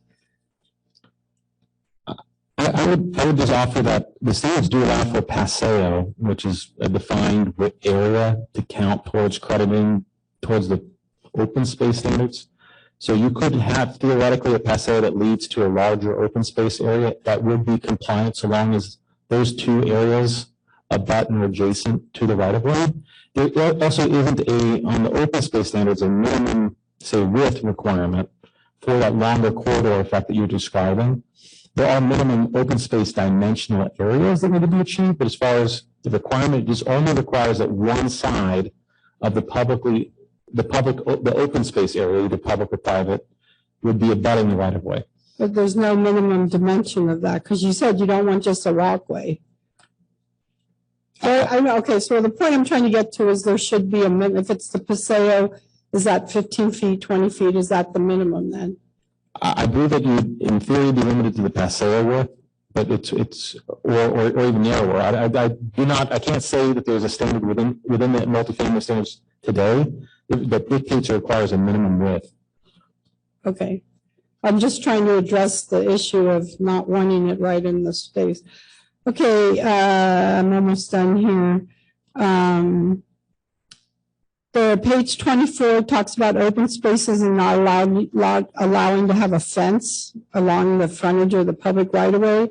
But if you have a play area with the play equipment, you would need a fence.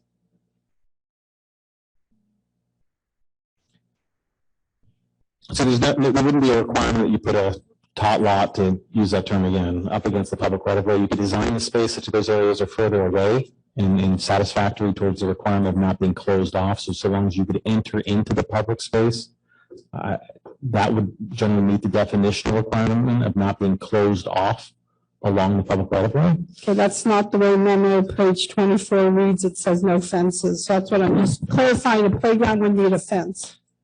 We could add a provision that says fences as required by state law around playgrounds would be the same for the requirements. Okay, that's great. And on page 25, it talks about the other development plans, and in the reading of the ordinance, it talks about getting rid of the NOCA and SOCA, but nowhere in here does it mention the Campbell Village neighborhood plan. Is that listed as one of those? So that is part 3 of the discussion. That'll be the next discussion part after this. Okay, I'm out of sequence again. Okay, getting to the end here. Let me see here. Oh, on the 16-foot width on these, the length is what is 160 feet. And then you said no thing can be no lower than 16 feet. Is that interior wall to wall, exterior wall to wall, outside wall to wall? Where's the 16 measured? There's two different standards. One is the 16-foot unit width, which is that interior walls? You'd be measured exterior wall to exterior wall, and you have 160. Hang on, I'm making sure I hear this right. 16 to 16 exterior of the wall to the exterior of the wall? I would say, I mean, you do have an interior unit, so it would be from the exterior edge of the demising wall or between separating units. But then within a 160-foot run of the property, it'd be edge of the building to edge of the building, exterior wall, paint to paint, is what we're talking about in terms of the standard. Of 160 feet. Correct. Okay, but then the 16 internal is if it's the last unit, it counts to the exterior wall to the interior of the wall of the unit, and then the next unit over is interior to interior, Correct. It'll be the middle between the lines and walls between these units. the middle of the wall. Because if you're looking at 160 versus 164, that's why I'm asking for the technical definition, because you basically could end up at the 164, depending on how you count the thick, each wall is 5 to 6 inches. So I'm just, to me, it'd be easy to get the 164 and keep the 10 unit. Okay, that answered my question.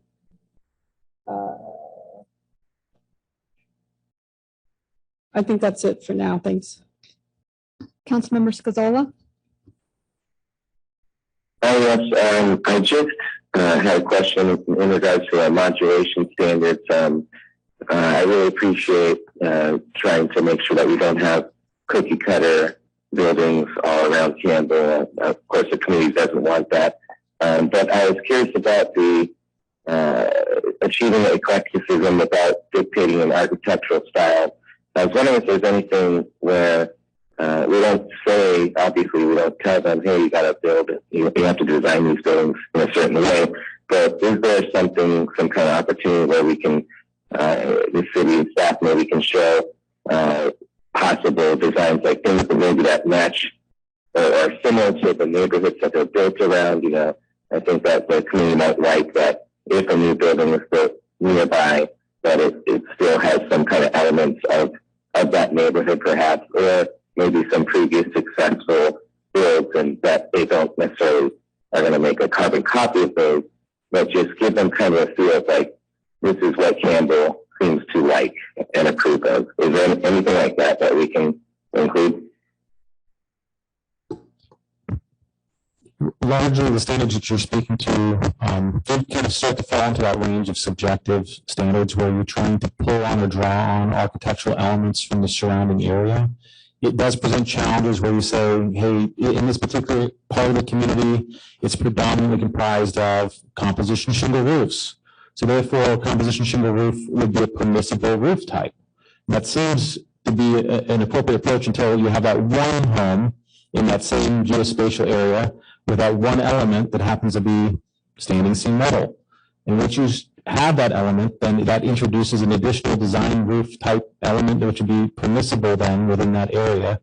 And for that reason, just broadly speaking, the standards have been crafted in a way that, irrespective of your neighborhood context, so to speak, from a design and architectural element perspective, like what the details are, it would be permissible for you to come up with your own proposal. It is very challenging under a prior example for you to come up with standards which pull on or draw on elements of the community design without it being subjective in some way or another. Okay, thank you very much for the answer. Okay, if there are no other questions, we'll move forward on to part 3, which is this presentation on code amendments, plans, and zoning map.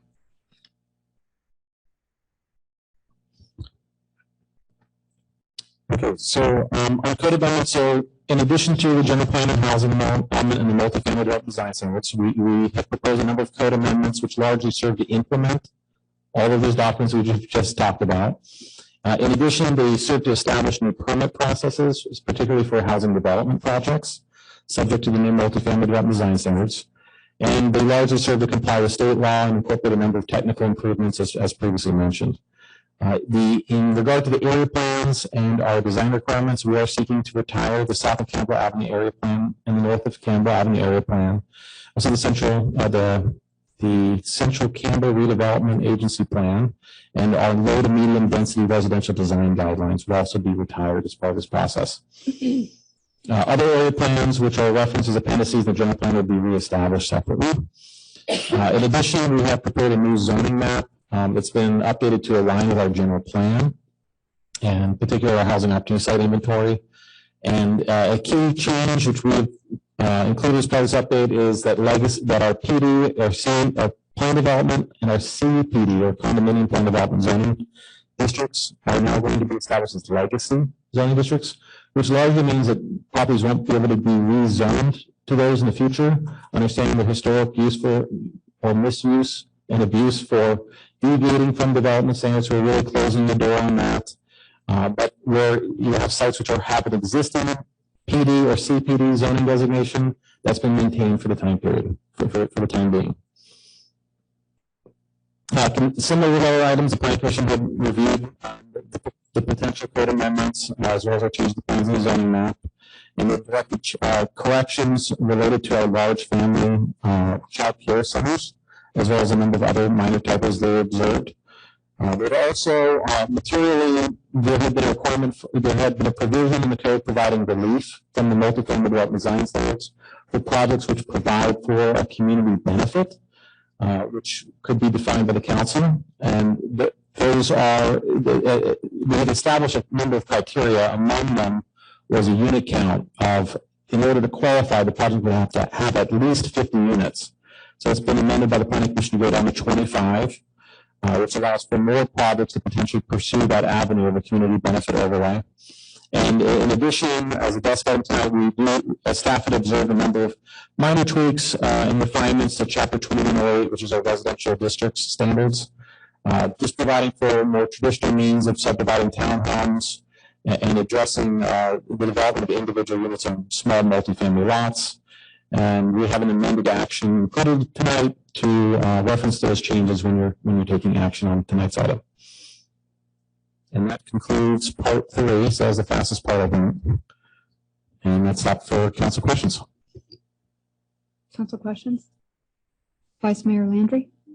Just real quick, going back to Campbell Village and the stack, those are the low to medium density residential that you mentioned. So in regard to the reason why the Campbell Village neighborhood plan is not brought before you for discussion tonight is it falls outside of the general plan. It was adopted by a separate instrument. It was by resolution. We do intend largely to come back at a future date and time to talk about single family residential design standards and developing those for all single family, including areas within the Campbell Village area. But that's not for discussion tonight. Okay, thank you. Councilmember Lopez, Councilmember Scazola. I have no questions, Jenna. Thank you. Thank you. I have no questions either. So at this point, we're going to open the public hearing. And anyone wishing to speak on part 1, which is the general plan, housing element, and environmental impact report. Do we have anyone in the audience? Come on up and identify yourself, and you'll have 2 minutes.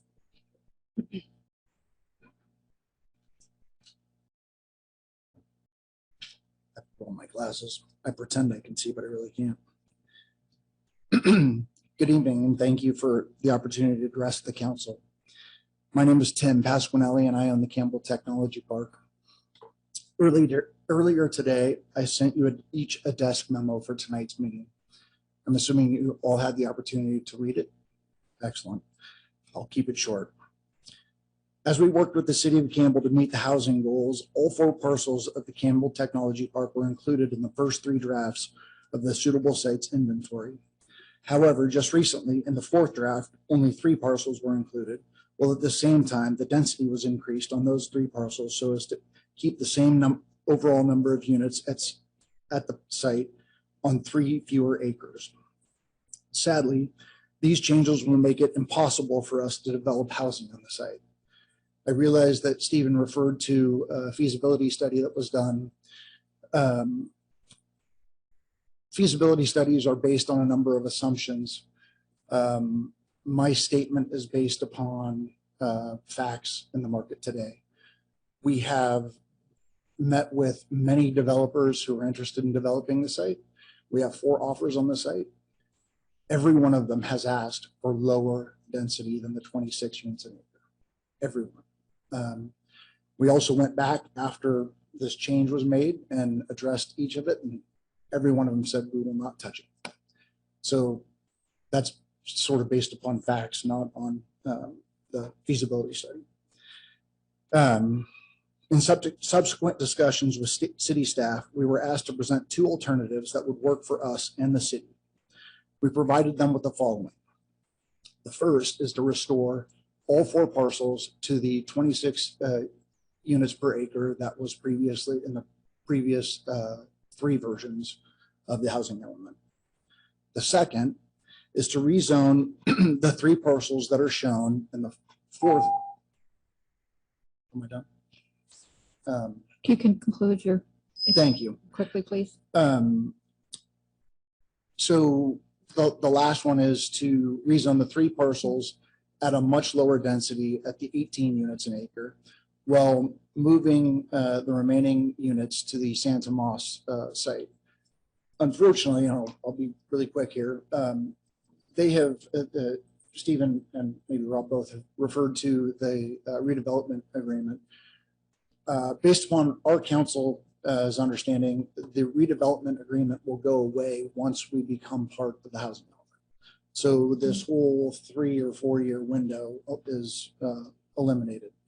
Okay. The other piece to this is that the 18 months will basically, the 18-month negotiation period will preclude us from moving these sites to the Santa Moss site because they will be under development. Thank you. Real quick, Rob made the comment earlier and answered your question about, you asked the question about making this change. And Rob alluded to the fact that it was not a major change. So we would ask that the change be made prior to adoption rather than after adoption. Thank you. Thank you. Do we have anyone else in the audience wishing to speak on part 1?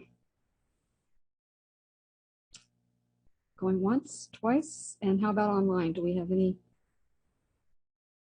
attendees raising their hand? I don't see anyone. So with that, I'll close this portion of the public hearing on part 1, and we'll bring it back to council for discussion and a motion. Would anyone like to begin? Councilmember Lopez?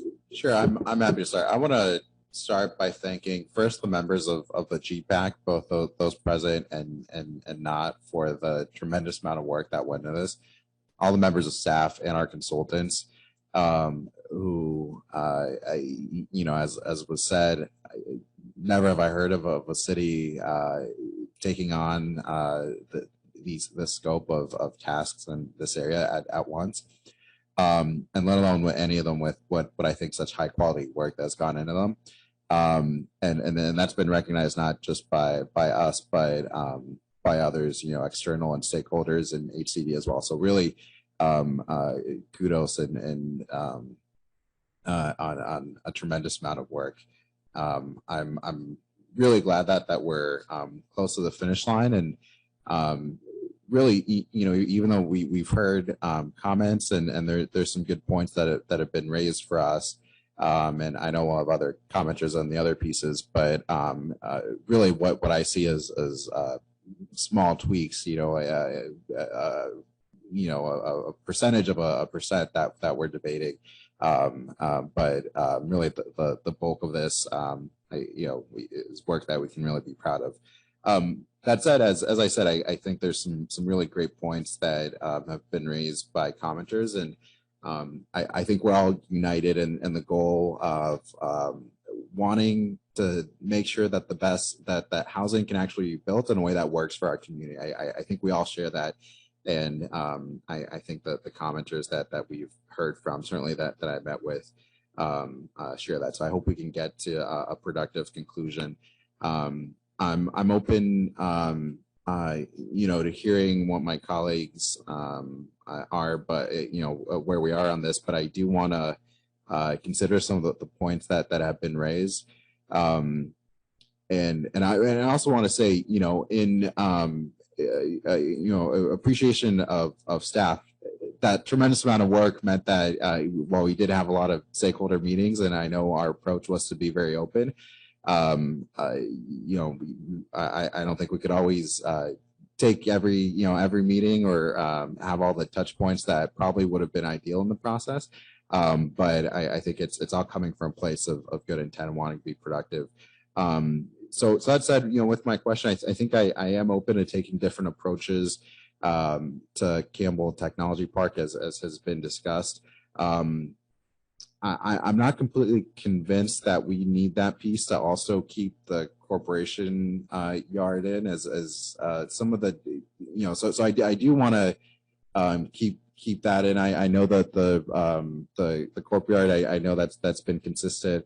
I want to explore different options, but I think we should be looking broadly at what some of those options could be for finding another site for that in a way that doesn't hopefully hold up much needed housing in a unique site that could be a rare opportunity to meet a significant percentage of our overall goal. So the bottom line for me is with what happened, you know, whatever ends up happening with the different parcels, I don't want to lose units, and that's where I was coming from with my question. And so whether that means adding back that fourth parcel or you know, open to other approaches as well, but I really want to make sure that we don't have a net loss of units there. And especially the affordable ones that are so important to our goal from potentially that large site. So that's the main thing I'll focus on for now. I'll have other comments later, but thank you again to staff for all the work here. Councilmember Furtado. Okay, well, complex here. Couple of things. First of all, I think with respect to a comment that I made earlier about Campbell Avenue and the standards for retail, I think that needs to be changed so the council has flexibility to not code in or require immediately at this point, but subject to our future discussion, proposals for buildings, mostly these would be housing buildings, that did not require. Excuse me just a moment. We're actually just talking about part one of the proposal, which is the general plan and the housing element, and not the design standards. Not the standards. No, not yet. We're in part one, trying to come to some conclusion on those 3 topics there. Okay.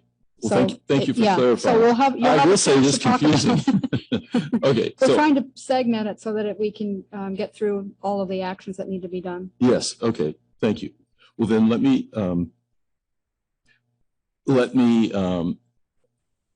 comment with respect to Campbell Technology Parkway. So I still am of the opinion, and I'm not an attorney, and I would like our attorney to comment on this, but I still believe that the requirement that no development take place till 2027 is codified in the law. Yeah, I don't know about being codified in the law, but it is my terminology, so you can tell I'm not an attorney. It is my opinion that the agreement will still be in force and effective until 2027. I'm going to go along with that assumption for the purpose of my discussion. Therefore, I think we do have a period of time to work with the property owner and come to various proposals, solutions, and negotiation. I respect the fact that he had mentioned that his comment about only the density that he desires there were based on facts, but those are based on proposals from people, I assume, who are developers who would prefer to develop at that level.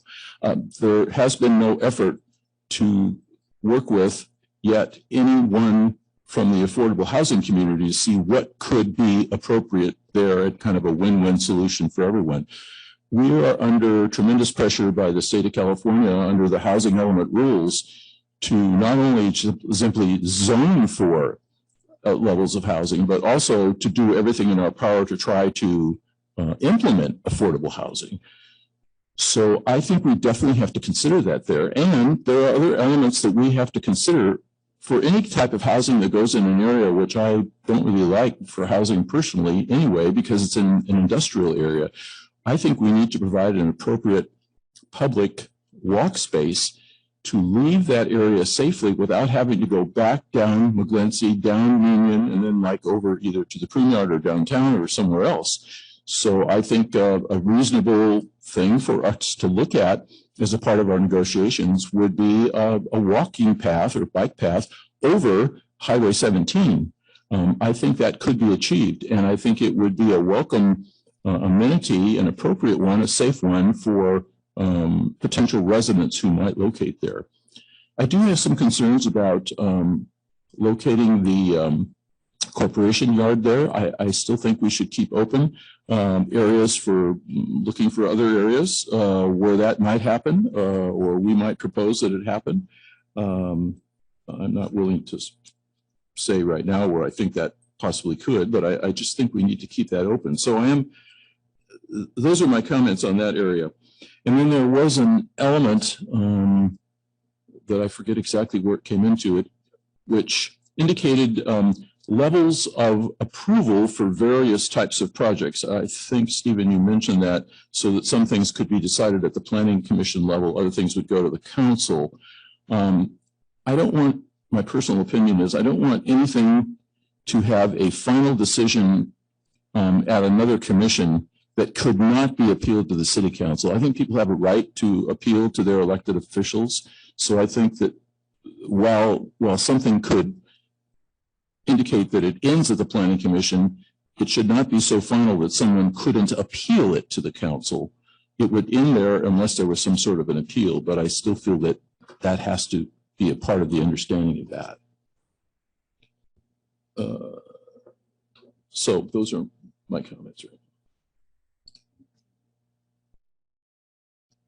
Vice Mayor Landry? City Manager might want to answer. I'm sorry. I can jump in. I'll just factually state that all items, Councilmember Furtado, that go to the Planning Commission are appealable with council. In either instance, you could appeal the decision to the council. Thank you. Vice Mayor Landry? Wanted to check with Elliot. I will after. Okay.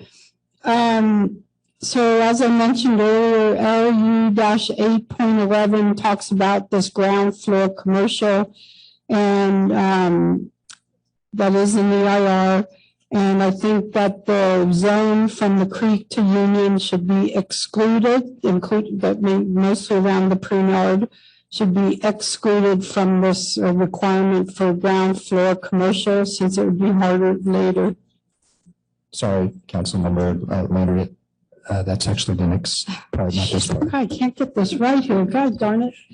Okay, can I talk about the tech park? Yes. Okay, I think you guys all heard me. I don't think the courtyard is going to work there, but I'm willing to leave that acre, that parcel, not designated as housing at this point. Because if we do designated housing, then that precludes options later. So I'm okay with excluding it from the housing. I mean, there's so much work to get to the courtyard there. Christich is a private street. You cannot make that the way to get into the courtyard, and there's no way they're going to go McGlincy to Edith Morley back into that corner and back out. So, okay, I've said my piece on that one. So leave the parcel zone in the EIR and the housing element, but keep the lower density on the remaining 3 parcels. That's what we just agreed to at the last meeting. The change was made prior to coming to council to talk about that. Bill, you mentioned that the redevelopment agreement is not flexible, but the client or the potential property owner is saying that it is. So where do we stand with this? Because to me, that's the holdup. If it can't be changed for 4 years, is it a moot point for housing? You're not on the. Sorry, I think the point is that agreement can be renegotiated if the parties come to a reasonable solution. The city. You're not talking to the mic. I can't hear you. I think that the idea is that RDA limitation, that agreement can be renegotiated by the city if the parties come to some reasonable conclusions. Okay, and then in the builder's remedy letter that was submitted to us late in the day, they talked about increasing, because of the builder's remedy, you go from 15% low income to 20% low income. So by keeping the lower density but going to the 20%, then we would have a better way to achieve the low income for that parcel. Is that a correct statement? Or just say that the requirement of builder's remedy is that you have 20% affordable. So if the builder's remedy application was to go through and be approved and it built, they would have to have 20% affordable on site. Okay, and so at this point, the builder's remedy is still on the table as a way for them to move forward? Yeah, I mean, it's not, wanted to have the council discuss tonight because it potentially could come to you in the future as a quasi-judicial action, but they have applied for a builder's remedy application, correct? Okay, and so right now with these two approvals, to keep it at the lower density, we cannot require the 20%. It would stay at the 15%. Brian's shaking his head, yes. Okay, I mean, my other stuff was nitpicky little stuff, like whether you can cross property lines for the larger housing. I think that goes into the development standards, all my other little picky comments. So I do appreciate everything that you guys have done. This has been a miraculous effort. And I was on the GPAC before I got on council, and that was 7 years ago. So the process dragged and finally, woo, and we're here. And that took a lot of effort from staff and consulting, a lot of work, a lot of push, and especially for how many things got done all at the same time. So even though I'm criticizing little details, the big picture is we're here. We're getting this done. What did you say would be fourth in the county, first in the county, 14th in the state? I have to say that's pretty good comments. We're not like Huntington Beach, which is in lawsuit right now. So, and I want to give a really good shout out to the GPAC. That was a lot of work. Those 10 or 15 that hung on to the bitter end. It was very wonderful to see all of them stay engaged. And thanks for the Planning Commission on a lot of their input. I like the dark sky comments and things like that are very important to me.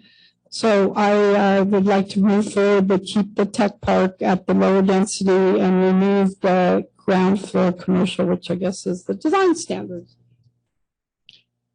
I'm sorry, Councilmember Lopez, you had a follow-up? Yeah, thanks. I just wanted a brief follow-up on that last point. I know we're not going to get into specifics of the project, but about the builder's remedy. I just want to clarify, even though it's 20%, it's 20% at 19.33 units an acre. I believe it's what's been proposed which is significantly down from either the 26 to 33 that was originally proposed or the 34 that's in this version. So the actual number of affordable units would be much lower under that proposal. I think Stephen's doing the math, but the density of the project is much lower than either of the housing element scenarios for the density of designated under the housing element. So we could lose units, and sorry for making you do math all evening, Stephen. But I just want to clarify that point. Even though the percentage looks up, it could be out of a much lower number. Yeah, I can do the math. But as far as the builders, again, not really focused tonight's discussion, but 20% of that 334 units that they've been proposing, which I think comes up to 66 or so units, you'd be getting in the lower income category.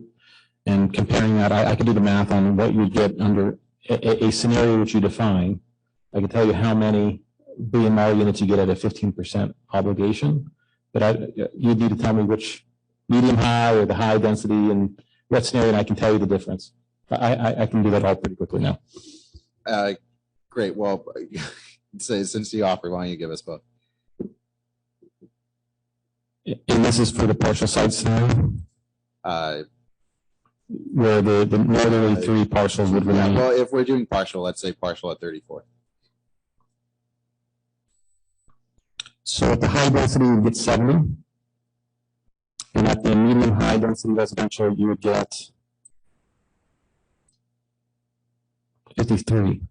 Okay. So, and it's fine where we land on it. I respect if there's differences. I mean, I just want to make sure that's clear, for our decision. Thank you. Councilmember Scazola. Yes, thank you. I just wanted to echo comments from earlier about what an epic achievement this is. And, I looked over it thoroughly and I'm just really impressed with everything. I'm very excited to move forward with this. I know this has been years and years in the making, but just really well done, and I'm very appreciative of it. Thank you. So I have a few comments, mostly related to the technology park. And I know it's a complicated issue. And when this came before us before, and I voted to keep the possibility of moving the courtyard to the technology park and zoning it for low to medium density housing, it was for the opportunity to explore our alternatives and what we could accomplish. And I feel that both sides are at a disadvantage because we keep kind of kicking the can around saying, well, if this, if that, if, you know, what can we do? So until we really get a final analysis, a feasibility study done to determine whether or not it's even feasible to move the courtyard there, it seems like we're kind of going in circles. And so I'm glad to see that we've identified, I think, an 18-month period in which to do that feasibility study so that we get the answer to that question. And in the meantime, I still support the density at low to medium as was what the council direction was and what we presented. But that said, I understand that the ultimate goal is trying to achieve our hardest target in our housing plan, which is to achieve low to moderate income housing for our city. And we don't have a lot of opportunities for that. So I am open to some type of a compromise, I would say, or as a part that the park has provided a couple of alternatives as a win-win, if you would. So I would be open to discussion of that. But again, it's the two issues that really need to be identified and quantified is the feasibility of the corporation yard moving and also the disposition and development agreement, which I believe runs through 2027 and would have to be negotiated if we're going to put housing, renegotiated if we're going to put housing on there. But I don't think that we're ready to put housing on there until we know what the feasibility of the corporation yard relocation is. So those are my initial comments. And anyone else would like to chime in?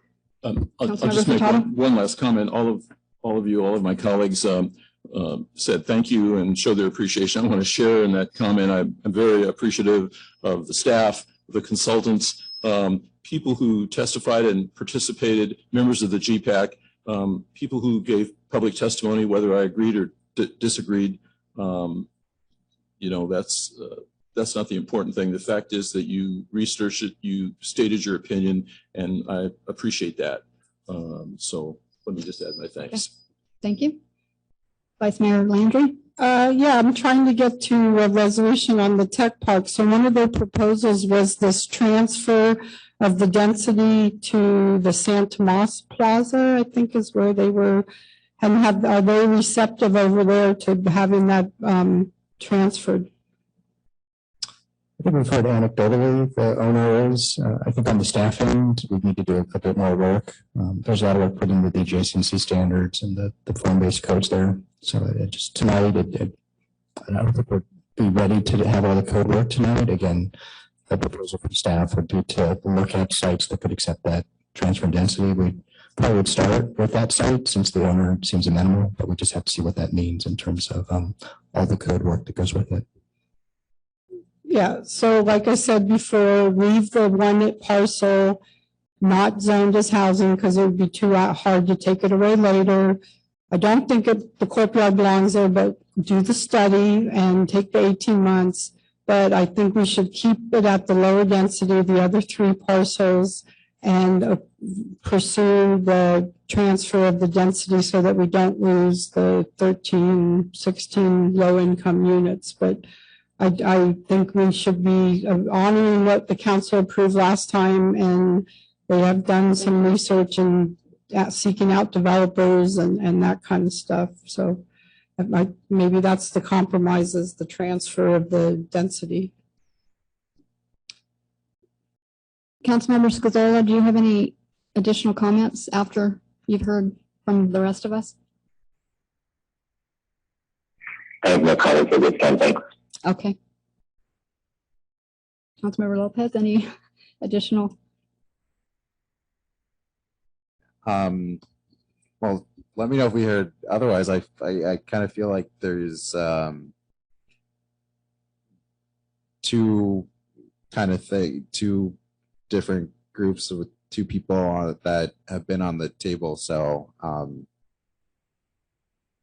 Councilmember Scazola, I don't know if you favor either of the options, not to put you on the spot, but it might be helpful before moving forward. I don't know if my colleagues have any other thoughts.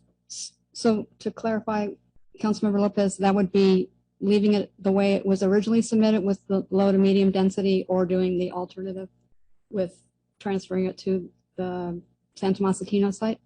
Is that?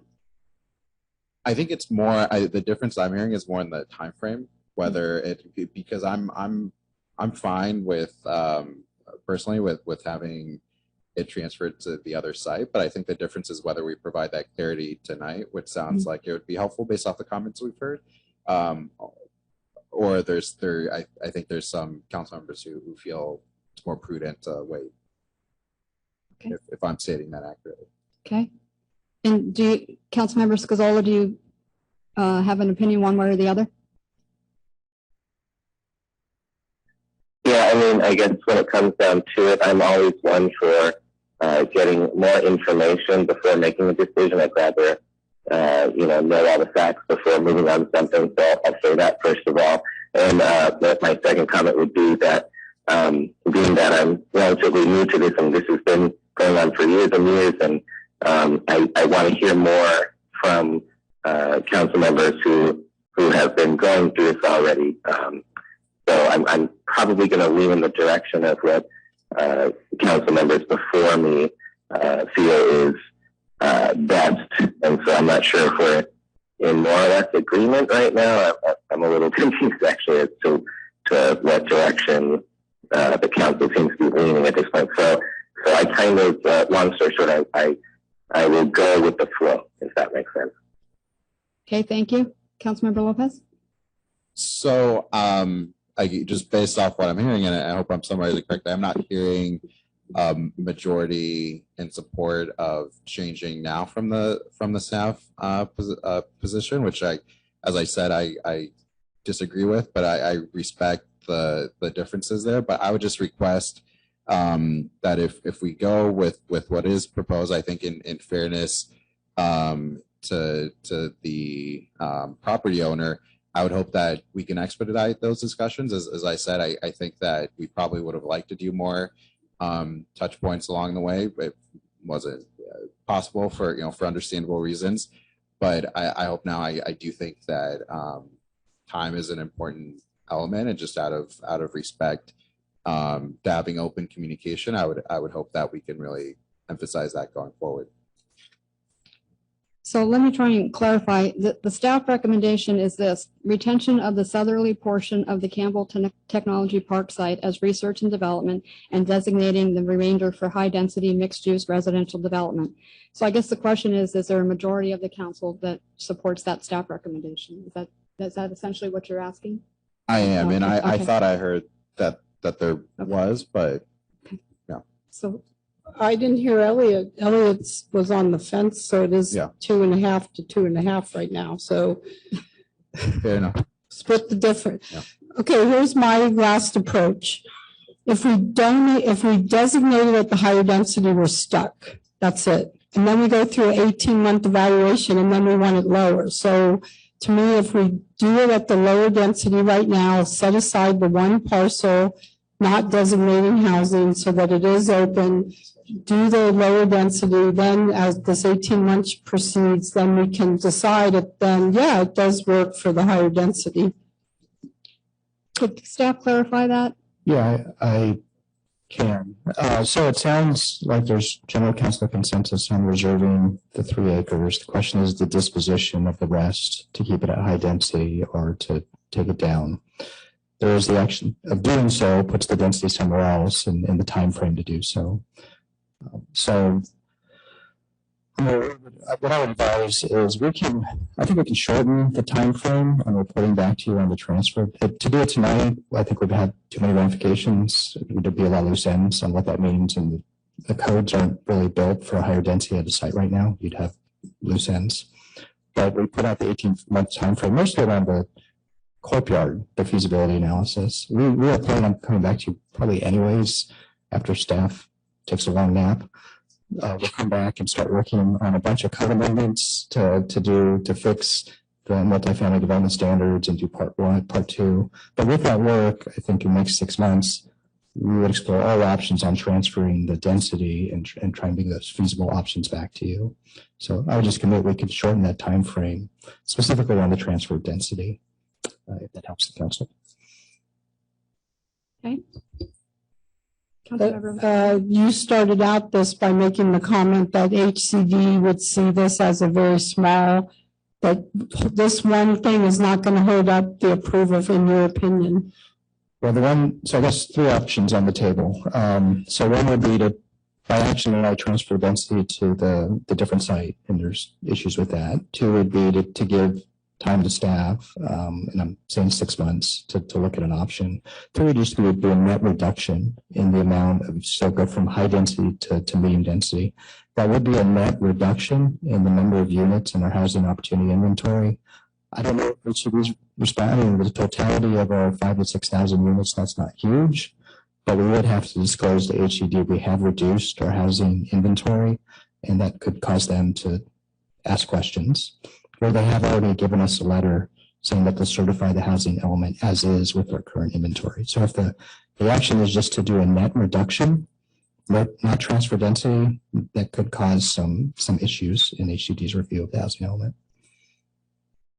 Councilmember Lopez. But can I just clarify that wasn't my understanding of what's being proposed for there to be a reduction? Just to clarify, what HCD reviewed, the 4th version, is the 3 parcels at the higher density and the 1 parcel held back with its current usage, right? That is correct.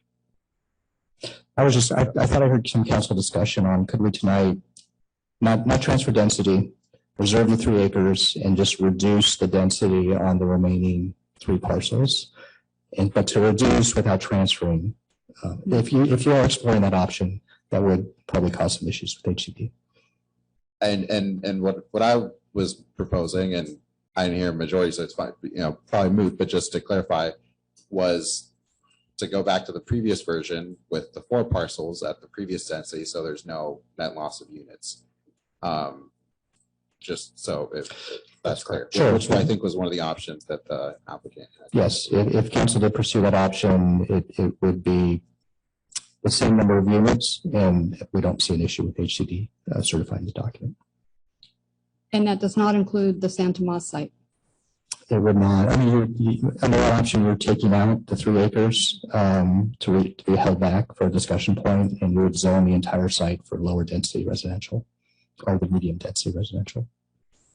And the feasibility of the courtyard would be done sooner than the 18 months, or would that still be an 18-month process? Well, I'd say so. There's if you push this pops out. So if you went with that option, I mean, we would still pursue the courtyard. It just reduces. We would not likely pursue putting a courtyard at this site. It dedicates it to housing at that point. You've heard from the owner, they want to move forward with the product. I think our chances of having the options of putting a courtyard here would diminish significantly, and we'd have to look at other sites in the city. So would we pursue a feasibility study on the courtyard or not? I mean, the courtyard by itself, if we want to develop affordable housing, we have to do feasibility studies. There's environmental issues and a bunch of issues we'd have to sort through on that. And so that's part 1. And then part 2 is finding a place for the courtyard. So I just say on part 2, it takes this option off the table. We're going to have to find somewhere else in the city that's a potential option. I'd say anyways, we look at all options, but as Stephen mentioned, due to our preliminary analysis, this at this point in time is one of the more feasible relocation sites. Councilwoman Landry? So Yeah, I just have to express my frustration. We went with the lower density. That was what was submitted to HCD. The staff made the decision to submit to HCD the higher density, which we did not approve. And so to say now that it's going to create a hiccup with HCD, I have a problem with, because that was not our direction at our last meeting. So I know you guys have done a lot of work, but to me to say now, well, yeah, this is going to be a hiccup, it's like, well, it's of our own doing that we did that. So I just want to clarify the confusion, because going back to the way it was with all 4 acres at the medium to low density is not a problem. What is a problem if you want the best of both worlds and go back to the medium low density and still reserve some of the site for housing, you're kind of trying to find a middle ground. That's what's causing the problem. Go back to the way it was presented before is not a problem with HCD. We're not backing you into that corner. But if we designate that parcel as housing, it's going to be harder than what Rob is saying. We're not going to get any option there. And that's why staff presented this alternative, because we were trying to preserve those options for the council. Okay, and we cannot put in there this transfer of the development right now? The housing density, the transfer? Well, for tonight to transfer, so in theory, if you said, let's transfer, forget the number of units to the San Tomas Plaza, we would have to upzone, do some analysis on what that means and the higher density. And then the zoning codes and the form-based codes around that would have to change. So there's moving parts that happen because of that. You don't have all those actions before you tonight. And that's why staff would propose at least a 6-month lead in to bring back the code work that would support that. But what I'm trying to figure out what we submit to HCD. If we agree to the lower density on just the 3 acres, can we say, and to go to HCD, they will be transferred to another location so that we can get this HCD approval instead of waiting? We don't want to wait 6 months for HCD approval, right? Correct. Yeah, I mean, the 2 scenarios that I'd say would be smooth with HCD would be what staff has proposed, a higher density, but a commitment to come back and look at how we can transfer it in the 6 months. And you would have no loss in number of units. 2, as the city manager mentioned, you could tonight say, let's just take the whole site, designate it as medium density, not hold back 3 acres. You can absolutely do that tonight. And we don't see an issue with HCD certifying the document.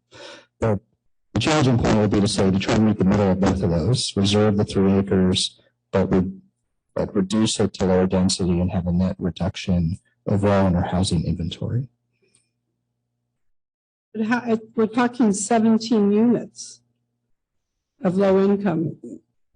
Yeah, we're just speculating whether that's material to HCD or not. And I think what was said is, of everything that we've gone through and all the programs and the number of units, the reality of 17 units being material to HCD is arguable. I think we would argue it's not material, but I think we're trying to be conservative in our discussion with you of whether that impacts HCD. But you can certainly go back to the way it was before staff suggested these changes without a problem. Councilmember Furtado. Just one comment, Susan, and that is, I guess, to me, it would seem a little unfair to make a decision to automatically transfer it to San Tomas without the fairness of advising the owner of San Tomas. And they may have weighed in a little bit, but I mean, for us to take that, verbal comment as a decision and all of a sudden put it in their lap, I think it requires negotiation. So, I mean, I just think we should keep our options open. I mean, certainly it could happen. I'd support it if they were willing to do that, but I just want to get sort of a paper reassurance, if you will, or something that allows us for the discussion. That's just my thought. Councilmember Lopez. Thank you. I want to start and just say one thing. We're having this discussion because our city and our staff is taking seriously the mission of providing truly affordable housing for the community. So I just want to celebrate that. I think just the fact that we're getting, and I don't mean this in a negative way, but in the weeds on this, on what it takes to really build affordable housing, and there's going to be much more discussions on that, is a responsibility that I haven't always seen, from all our peers. So I think I appreciate the work that's been done to see, what would it take to actually make this realistic. I shared what my preference was, which was one of the potential proposals by, in the desk item we received from the property owner. I don't hear a majority for that. So, while it's not my preference, I would suggest just seeing if there's interest in moving forward with the staff recommendation as proposed tonight, what was certified by HCD, and just maybe making a motion on that, which I would be happy to do if we want to see where we are. Okay, and just to clarify, those comments on packet page 13, that's, if you could look at the previously considered and the staff recommendation, that's the high density, this is what was submitted in the final round to HCD that they. Correct. And we can show on the screen if necessary, but it's the graphic on It does the not right. include the San Tomas site. Does not. Any further discussion, or Councilmember Scazola, any? Yeah, I'm liking, sorry about sitting on the fence earlier, but I like this discussion that helped me out. And I think that, yeah, I'm also leaning towards let's just support staff on this and their recommendations at this point. Okay, thank you. So this is a three-part item. There's three different actions required. One's to certify the EIR, one's to adopt the general plan, and one is to adopt the housing element. So I think it would be best probably to take them in separate motions. Would that, or is city attorney, is that? Would that be your recommendation, or can we do it all in one motion? That is up to the council's discretion. You could take them all in one motion, but or do them one at a time, depending on where the council is at. Could I make an attempt? Sure. I move that the city council take the following actions, which is to adopt resolution certifying a final programmatic environmental impact report and adopt required findings with a statement of overriding considerations in accordance with CEQA, adopt a resolution adopting the 2040 general plan in Vision Campbell, and adopt a resolution adopting the 2023 to 2031 housing element, Campbell's plan for housing. Do we have a second? Second. Oh. Councilmember Scazola. Second. Yes, so we have a motion by Councilmember Lopez and seconded by Councilmember Scazola to adopt the three resolutions that are recommended by the staff. Is there any further discussion? If not, have a roll call, please. Councilmember Lopez. Aye. Councilmember Scazola. Aye. Councilmember Furtado. Aye. Vice Mayor Landry. Aye, but I'm going to object to the part about the technology part. I'm going to make a statement that I object to that part, but I'll approve the motion for fear of it not getting approved later. Mayor Bybee. Aye. Sorry to intervene. I don't know if it's too late. I thought you were just on the IR. Just two things. I'm also in the motion is also the direction to come back on the feasibility studies, I'm assuming. I did know earlier on there was a council discussion on, I meant to put this back in, it was Hazelwood Tech Park, LU3B, explore opportunities to relocate the Campbell Corporation onto the Campbell Technology Park. I was just going to say, and other feasible locations. So I'm not sure for the layer, if it's too late to make sure that's part of the motion, but just want to make sure the council had that. Yeah, we would need a motion to amend to include that. I'll accept the amendment. That was part of my understanding, having heard that discussion before. Do we have to make a new motion or amend the motion we already made?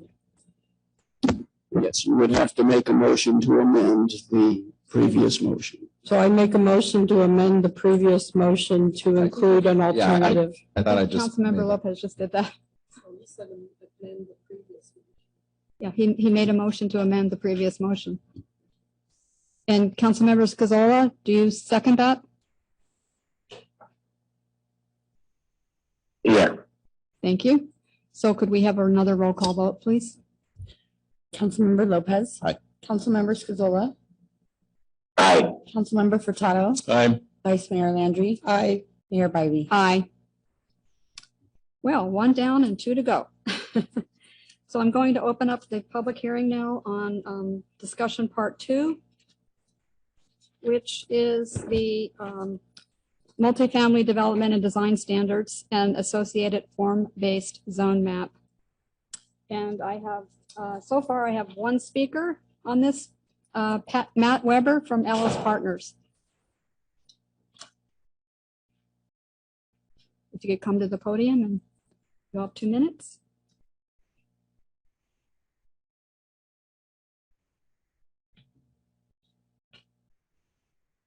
Good evening. Good evening, Mayor and council persons. Thank you for the time. My name is Matt Weber. I'm the VP of Development for Ellis Partners. We are a Bay Area only mixed-use developer with an extensive retail background, and want to echo the tremendous work that staff has done to get to this point. I'm here to talk about the Pruneyard as well as a citywide comment. Relative to the Pruneyard, we've been involved for 9 years, including some significant improvements to the retail, the Paseo, the hotel, etc. And we're ready for the next phase of development, which is the remaining residential development site, which is nestled between Highway 17 and East Campbell Avenue as discussed. We've spoken to our retail broker who's been in the business for 30 years. He's written a letter and happy to submit that for the record, but basically he says that he doesn't believe that the site is suitable for retail. No street side parking, insufficient foot traffic, and he feels that it would compete with the Pruneyard retail. And it appears that the city's retail consultant agrees. The city's retail consultant says retail spaces should only be required along the intersections of 2 main thoroughfares. And I think what is intended there, haven't spoke to them, but I think what is intended there, locations such as Bascom and East Campbell, where you have 2 main roads, rather than a road and no road. We share the city's interest in making sure that the frontage of a property is vibrant and that downtown is connected with the existing retail at Pruneyard, but think that the requirement should be eliminated for the site. There should be the option to provide retail and not the requirement. What we don't want to have is vacant retail that doesn't work. That's specific to the Pruneyard, and I would echo comments made earlier that citywide, the city should consider standardizing the height of retail locations where retail is required. It wouldn't apply to the Pruneyard as we're requesting, but 12 feet floor to floor, as our experience as well as our retail brokers' experience, is adequate, and it provides greater space within a given volume for more residential units or more marketable residential units. Thank you Great. for your time. Thank you.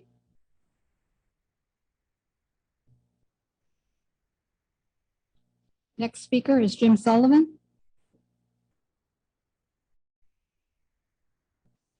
Thank you, Madam Mayor, members of the council. Jim Sullivan, resident of Campbell, and here representing Pulte Homes on the Llewellyn Avenue project. I don't know, Rob or Stephen, if we can put up the bullet points. Jennifer Bowe, who's one of the senior VPs at Pulte, had sent a letter to the council earlier this afternoon. And really the 2 points I want to hit, the small one going from 160 feet to 164 feet. The rationale and the reasoning, actually it was 163.7. I've just kind of rounded up to 164. It's a product line that Pulte has utilized. And on the ends of those units, they're basically kind of, when we talk about the modulation, some pop outs as well as cabinets for the end. And so it's a product that we feel that will work well at this development. And so we would ask your indulgence for making that minor modification. The larger issue had to do with the open space, and attached to the letter that was sent was a little copy of this map. I hope you all had a kind of a chance to see it. It's showing this approximately 5.5 acre site with not 10%, but 20% open space. That does not include patios. It does not include balconies. So it's going to be in excess of 20%. And we can't get to the density if we move that park out either to Latimer or to Llewellyn. But as you can see on the exhibit, what I've done is create pedestrian pathways, and we're happy to make those publicly accessible, similar to what Cambrian Park HOA has done to the immediate north. There's a nice park there. I think it's the only privately owned park that's used by the public. We would like to do that on this site here. This isn't a site where a lot of people are going to be driving by to see something right out on the roadway, but it's something that the neighbors in and around this development would be able to utilize. Thank you, and I'd be happy to answer any questions, Madam Mayor, if anyone from the council has any. Thank you, Jim. Thank you. Next speaker is Sarah Chafin.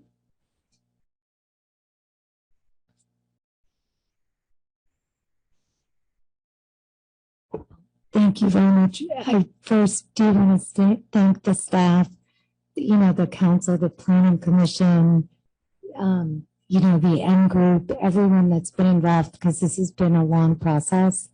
But I think it's been a great process for the community, and particularly the staff, you know, whether you agree with them or not, has always been available to speak with you for appointments and for discussion. So I want to say thank you. I just wanted to mention that I do agree with, I believe his name is Mr. Weber, with his point. For commercial space on the ground floor, you do not want to go above 12 feet, because in terms of construction, it actually makes it way more difficult to build housing above. If you make it 15 feet, you're off by 3 feet. So in terms of the stories, particularly if you want to provide missing middle or affordable housing. So generally I agree with everything the staff have said on part 2, but I think if Vice Mayor Landry also brought this point up, that it just makes much more sense to have a maximum of 12 feet on the ground floor for commercial. Thank you. Thank you, Sarah.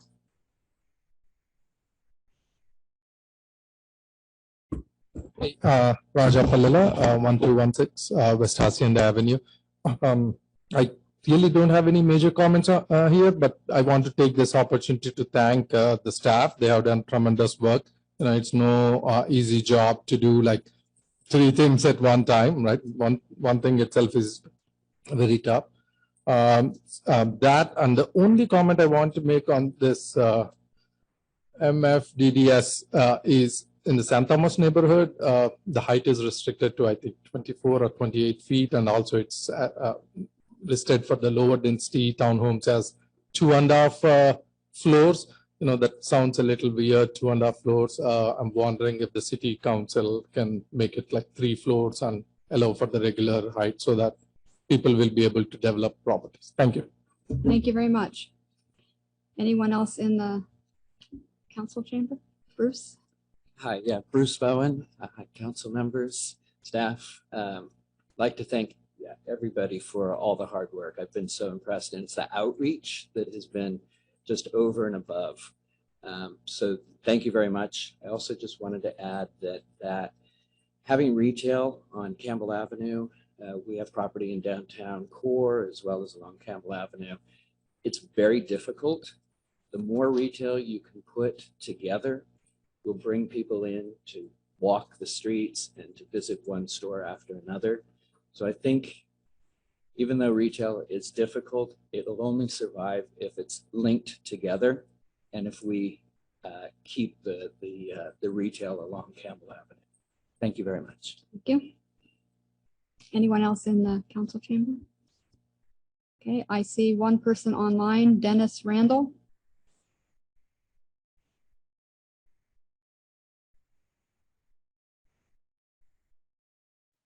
Hello, can you hear me? Yes. Yes, I represent the property at East Campbell and South Bascom. And I'll mirror all the compliments on the process and the plan. Our friends at Ellis Partner, I agree with their comments, except I would hearken back to the reason that the portals were installed under Highway 17. Those portals were created to extend downtown to east of 17, and I think that plan is still prescient and doable. I very much would like to see a continuous retail or commercial front on anything that gets built. east of the 17 to activate those portals. In fact, I'd like to see a design standard to incorporate a promenade, a covered sidewalk, if you will. But I won't go into that now. So that's for the retail and commercial. With regard to the commercial height, anything more than 12 feet is not really going to be useful and imposes a lot of cost and design constraints and loss of units, housing units, quite frankly, if you go much further, much higher than that. So I would support Ellis Partners' comment with regard to the height of the commercial, even though I disagree concerning the activization on East Campbell itself. Thank you. Thank you, Dennis. I don't see anyone else on it, so I will close the public hearing and bring it back to council for discussion and a motion. Councilmember Furtado? Yes, I wanted to make a comment. We sometimes are confronted with a dilemma of commercial needs and housing needs, and it only occurs occasionally. I respect the comment that was made. Linking commercial is important, not just having an island here and there. However, if I had to sort of prioritize commercial versus housing, I still think that we have to come down on the side of housing. And so we can make minor adjustments. So one, I think with requiring only the 12-foot height for the first floor, just kind of a universal requirement, I think is adequate. And I know our economic consultant recommended otherwise. Now, we haven't seen any documentation on that, but perhaps the opinion of our consultant was to maximize economic and commercial use. I think we have a responsibility to look at housing as well. And in this case, I would favor the 12-foot height as a concession toward more flexibility to housing, especially affordable housing. And I would like, on the comment that I inadvertently started to make earlier about the 2 yellow lines that right now requires Campbell Avenue universally to have retail on the first floor. I think we, the council, need flexibility in certain situations to make exceptions to that and not have it the rule. So while that would be our general goal, and I think it's reasonable, I just don't like to see it so hard and fast that we have to create exceptions to the rule. I think there may be small parcels that would propose, again, housing only there without a ground floor commercial, and I think we should allow that. After all, we're trying to maximize affordable housing. I strongly believe it, and we're under tremendous pressure to do so. And I think we can sacrifice a little bit of commercial for that purpose. So I would like to see that incorporated into any final motion that we hopefully come up with. Vice Mayor Landry? I didn't know if you wanted to ask Elliot. I'm going to start out by addressing the Llewellyn Avenue site plan that we were given. Based on the green corridors that are shown, it looks like you are connecting the public right-of-way on 2 sides. And it goes back to what my comment was, is there a minimum width of what could be connected? Because you are connecting to, is that Latimer? There is a little sliver of green that does get you back to the park. So I would contend that this does count as connecting to the public right-of-way because we don't have a minimum standard on there. Would that be is that a proper assessment of this? I'm not sure if we could opine today on a site review, Councilmember Landry. I'll look to the staff, but it'd be hard to tell you if we haven't done a site review on the project. Okay, so I would just say that this is potentially acceptable further pending review and everything. I concur with the 12-foot max, and then that to me also would go to the 10-foot, that the T4 is the 10 and the 12. 10 for residential, 12 for commercial. And that would allow units to have an extra floor when you add those all up over 6 floors. So I do support that. The comment that was made regarding the continuation of the retail all the way down, but when you get to the hotels by the creek, there is none unless you're going to tear those out. So there is already a gap. And then I go back to what I had said about air pollution and how many doors and how many people. And yes, the portal was made to make a connection, but the prune yard is unique. All the activities are internal to that. And there's 2 restaurants, I think, or 3, and all the doors are on the backside. Those doors do not take you out to Campbell Avenue. So I see that the prune yard should be an exception to this yellow line that requires the commercial down below because there is no continuation, and having the prune yard being unique. And it takes away from the vibe of the rest of it. We have that courtyard in the prune yard, and the activities are internally based versus this one external parcel. And I think when I looked at the plan, we got 5 extra units, and I made the comment to him is okay, but if we let you do that, can you take the 2-bedroom, divide it into 1 bedroom and a studio, and we get two extra low-income housing. So I saw that as I kept looking at him past.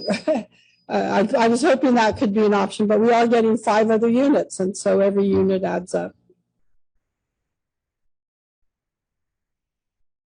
Anything else? Councilmember Lopez? Sure, I'm happy to speak. I'll pick up on that last point first. One, I do think I do support going to 12 feet on that bottom floor for whatever use, and I'm open to hearing the rest of the comments, but just in general for that zoning, I think 12 feet would be more in keeping with a lot of what we see. Now specifically for that site, I agree with a lot of what's been said. I think I support keeping that yellow line along Campbell Avenue, but I also think that the prune yard site is a unique exception, as Councilman Landry was just sharing. And if I can add a couple other reasons, I think it's one of the few places where towers of that size would make sense, and there's a variety of other uses and retail at that site that really is unique in the city. So just for a variety of reasons, I would support excluding that small strip from the ground floor commercial requirement, and going to residential and picking up a few extra units there. I do think that if we keep commercial, there's serious drawbacks to the amount of parking that would be required. I'm concerned that we start losing units, and then if that's added with what currently is the 15-foot requirement, I'm concerned about the impact the units in our meeting our housing goals overall. So I'll end there, and then with the Llewellyn site, I do think I support having the flexibility along how we define the public right of way, and having a dedicated pedestrian path be able to count towards that. In a previous discussion, I expressed some reservations about the amount of park space, and I respect the different points of view. We all really value park space. There's trade-offs, and we're trying to hit the right balance between balancing green space with making sure that housing gets built. I think by and large, we're making good strides. I just think that additional flexibility could potentially, if that can make the difference for some projects and allow us to better also meet our housing goals, while still balancing our park space and open space needs. I think that's a win-win.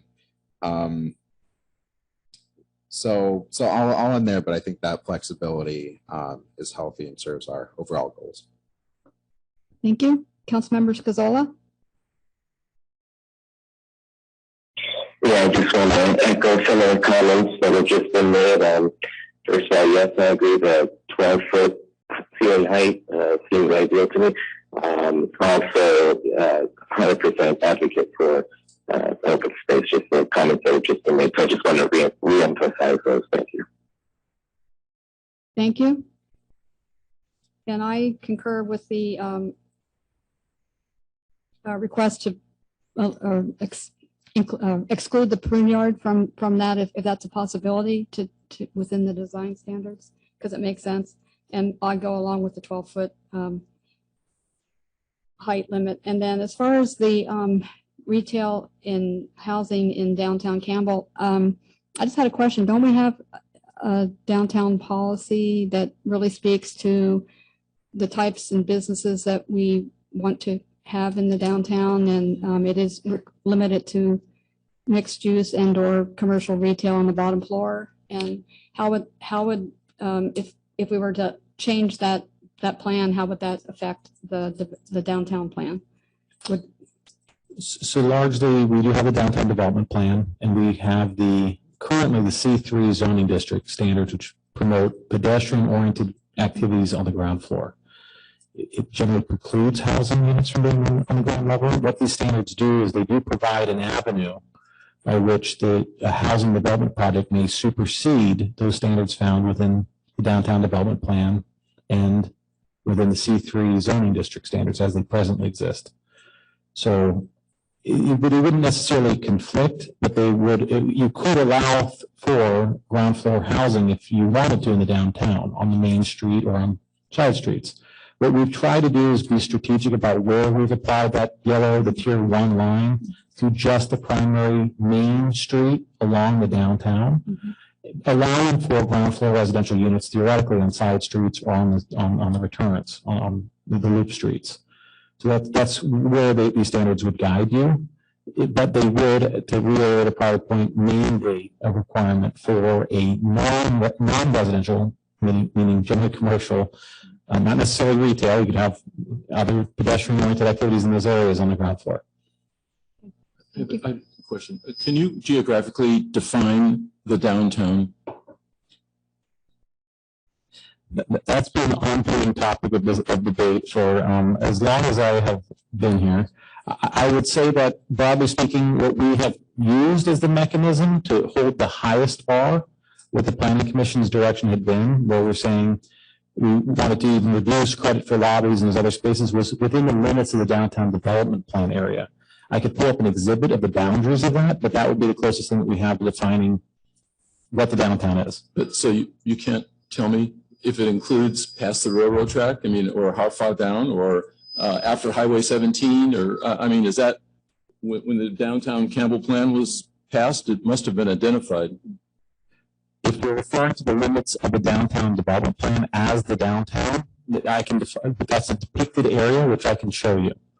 And it extends modestly past the railroad tracks, but almost no further. At that point, you start to intersect and overlap with the East Campbell Avenue master plan.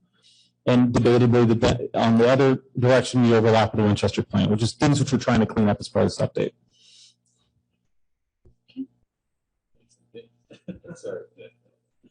Any other comments? And if not, I entertain a motion. I'll make a motion. I'm sorry, a clarifying question before.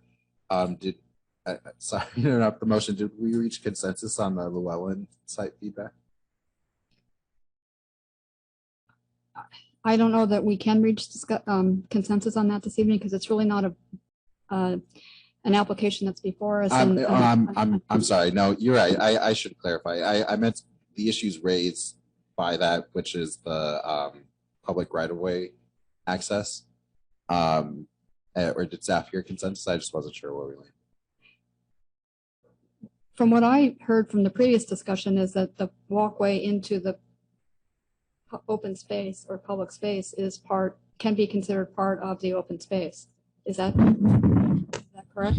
So the open space area is defined. There's a chapter that talks about those areas which count towards satisfying the requirement. It does provide relief for paseos up to the first 50 feet of depth along the front right of way.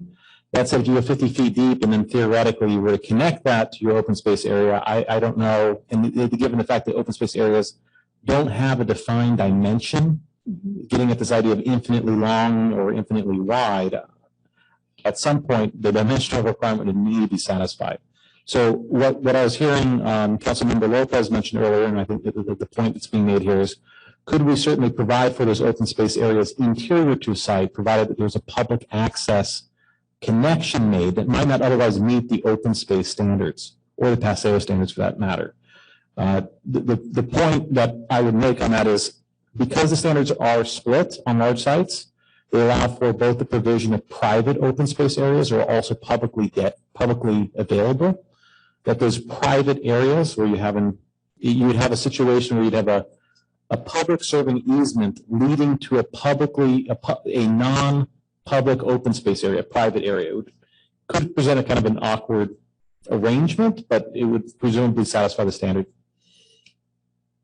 And is there any flexibility when you receive an application that there's some question about the placement and it's not feasible to do to the public access? Does the staff have any discretion once these standards are adopted to? I would offer, by and large, a lot of the discretion. A lot of these decisions need to be front loaded. We don't have a lot of authority after a permit's been submitted. It has to be knowable at time of application submittal, whether or not that open space area could be interior to a project site or not. I mean, Your lights on, so- community director. Well, I just want to add, if it's the council direction to, as Stephen mentioned, if the developer provides public access, you'd have to be able to publicly access into the site beyond the 50 feet to the open space. If that's the council direction, we could put that in standards. To Stephen's point, everything does have to be objective, so it's good that it be put in upfront and now. And then that's what I was suggesting with my comments, just in the interest of providing that clarity. And I would just add that there's more than one connection point. One is the corridor in between. But down here, there isn't a secondary entrance, and that's why I was asking, is there a minimum width for the frontage in the public right of way?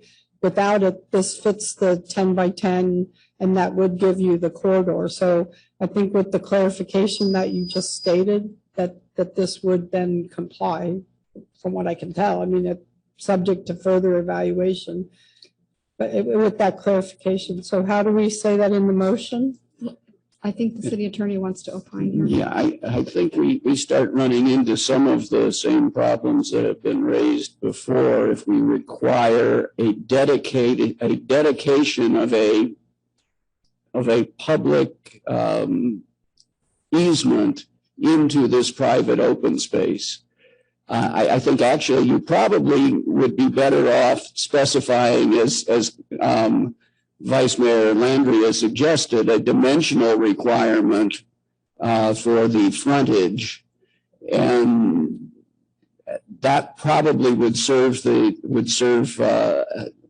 better and avoid at least avoid certain legal issues. Just a clarification, could we say or instead of requiring it, have it be an option?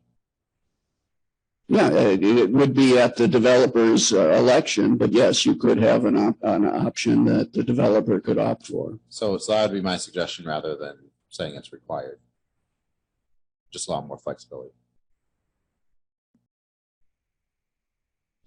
Okay, so does that need to be part of the motion? I would think so. Yeah. Okay, so how would that be worded then? And the motion would be? Well, I hear, I see staff. Just what is it to say in the motion? That's a really good question. Well, I've heard the attorney. So today, the requirement is, I mean, I think we're all clear. It doesn't have to be public open space dedicated to the public. It's private open space. The question is design standard, and the design standard right now has to be next to the public right away. So the question is the flexibility on some sort of paseo or ability to get there if it's interior of the site, just crystallizing it. So I thought I heard intent of the council was to allow some flexibility on that space to get there. I think what staff had proposed is in the spirit of it being the interface between the public and private, that there would be a way for public to access it, but the attorney, just remind me, Bill, you're saying that we cannot require a dedication. Is that correct? I wouldn't go quite that far, but it does raise some issues as to whether or not we could do that, that it would be better, I think, best to avoid by simply setting forth dimensional requirements as to the frontage and require that it be a continuous connected open space area. I'm open to that, but the question was if we can have it be an option. It seemed like that was okay, rather than requiring it. Yeah, I think the problem you run into is if you're requiring it as a connection to the private open space, I think we run into some issues that we probably want to avoid. Sorry, as we debate this is what we're debating over here privately, but I think in that case where you would allow that public access, that would become public open space versus private. I think that's the alternatives that we're talking about, because it's developer's choice to do as private or public. Right. If they chose to want to make that interior space a public open space, they could choose to connect it through some sort of access corridor and make it public, or they could choose to not do that and make it private. Right. I think that's where we're trying to go.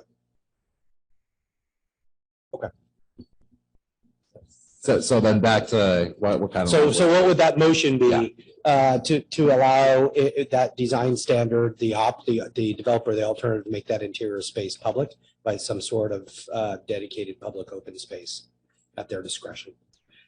So I have a question. Does it really change what's in the report? Because the report says connect to the public right of way.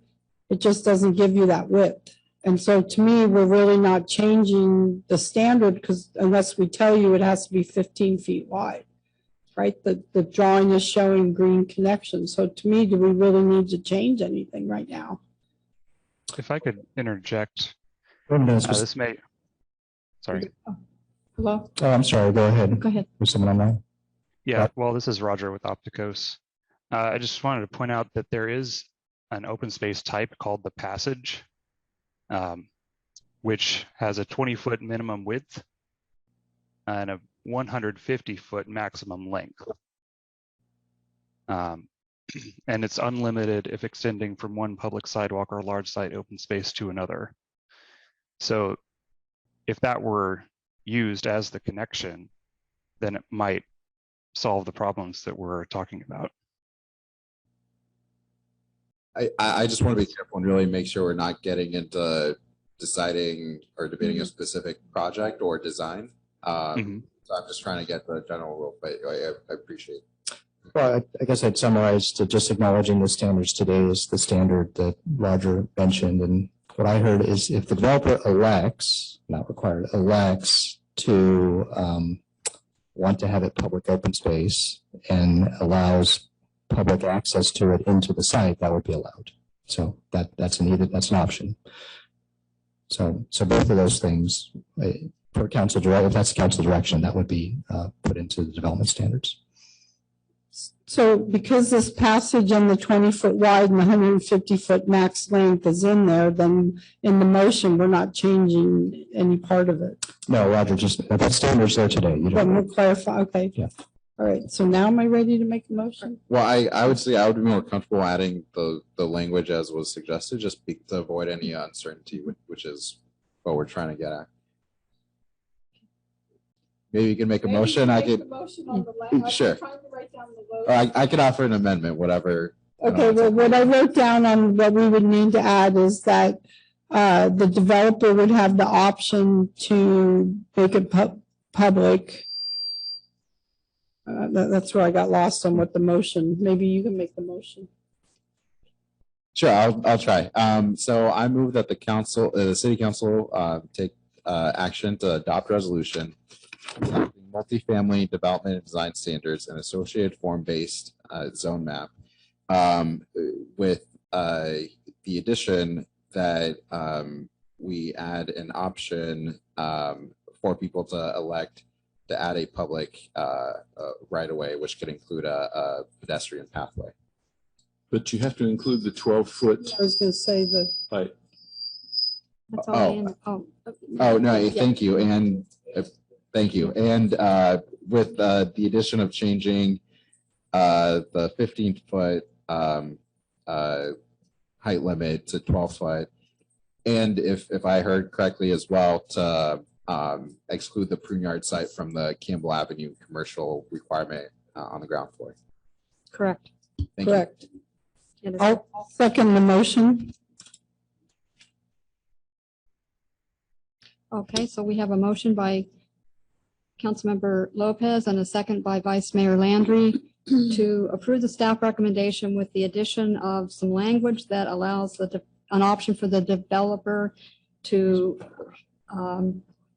have open space that's accessible to the public through a Through a pedestrian pathway. Through a Is pedestrian pathway. that? Yeah. Okay, yes, thank you. And also to approve a 12-foot height and exclude the Pruneyard from the commercial, is it commercial component of the ground floor. the yellow, and then the 12-foot is floor to floor, Floor to just for floor. clarification, and it's the yellow line on the map is what we're changing. Right, Rob, so you were talking. Yeah, we just, so the Pruneyard is a very large site. We did hear council discussion focused just on the area where the residential was proposed. The map is on the screen. It's clarification. Is it specific to certain portions of the Pruneyard or the entire site? That's a great point. I would say I don't think we specifically discussed, but the portion where the warehousing is being proposed. Okay. We can note that down. I would Safe to- try to clarify that a little Safe more. to clarify from Highway 17 east to Union Avenue area Yes. approximately? Yes. Okay, I was under the impression it meant all of Pruneyard. So that would basically mean all of the buildings along Bascom Avenue would need to be moved forward if they redeveloped. And that includes, Susan, the element you mentioned about the 10-foot, 12-foot kind of thing? Yes. Okay, Yeah. okay, very good, yes. So we're only talking about the housing. Yes, as well, Pruneyard. the representative of the Pruneyard did mention, to the city manager's point, it was just to the street access union that was mentioned. That was the Pruneyard's request on the adjustment. Just Union to the creek, or to the freeway, okay. Correct. Just Union to the freeway is the no commercial yellow line. Union Avenue already is well into the Pruneyard area. So you see what I'm saying? Union Avenue across the street, if you look at the Pruneyard, you're already into the Pruneyard area, so you have to do it from the bridge, the underpass. Right, that's what we're saying. The underpass to Union. So that where the new housing development is proposed there. Okay. Okay, so you are including the rest of the Pruneyard and the whole area across the street? No, that's what the gentleman came and talked to Rob as a clarification. They're only requesting the Union to the portal section, did not have the commercial, correct? That was the request from the representative of the Pruneyard, yes. So your motion stands as you. Yeah, made. and that was my intent regardless. Yeah, so I appreciate it. No. No, thank you. Yeah. And are you clear, Councilmember Scazola? Yeah. Okay, all right. So we're ready for a roll call, please. Councilmember Lopez. Aye. Councilmember, I'm sorry. I think so. okay. Let me start over. Councilmember Lopez. Aye. Councilmember Scazola. Aye. Councilmember Furtado. Aye. Vice Mayor Landry. Aye. Mayor Bybee. Aye. Okay, that takes us to part 3. We've got a few more minutes here and hopefully we can get a break before our regular meeting. And this is on the code amendments, plans and zoning map. So I will open the public hearing and ask if anyone in the audience wishes to speak on this component of the item. And I see Sarah coming down.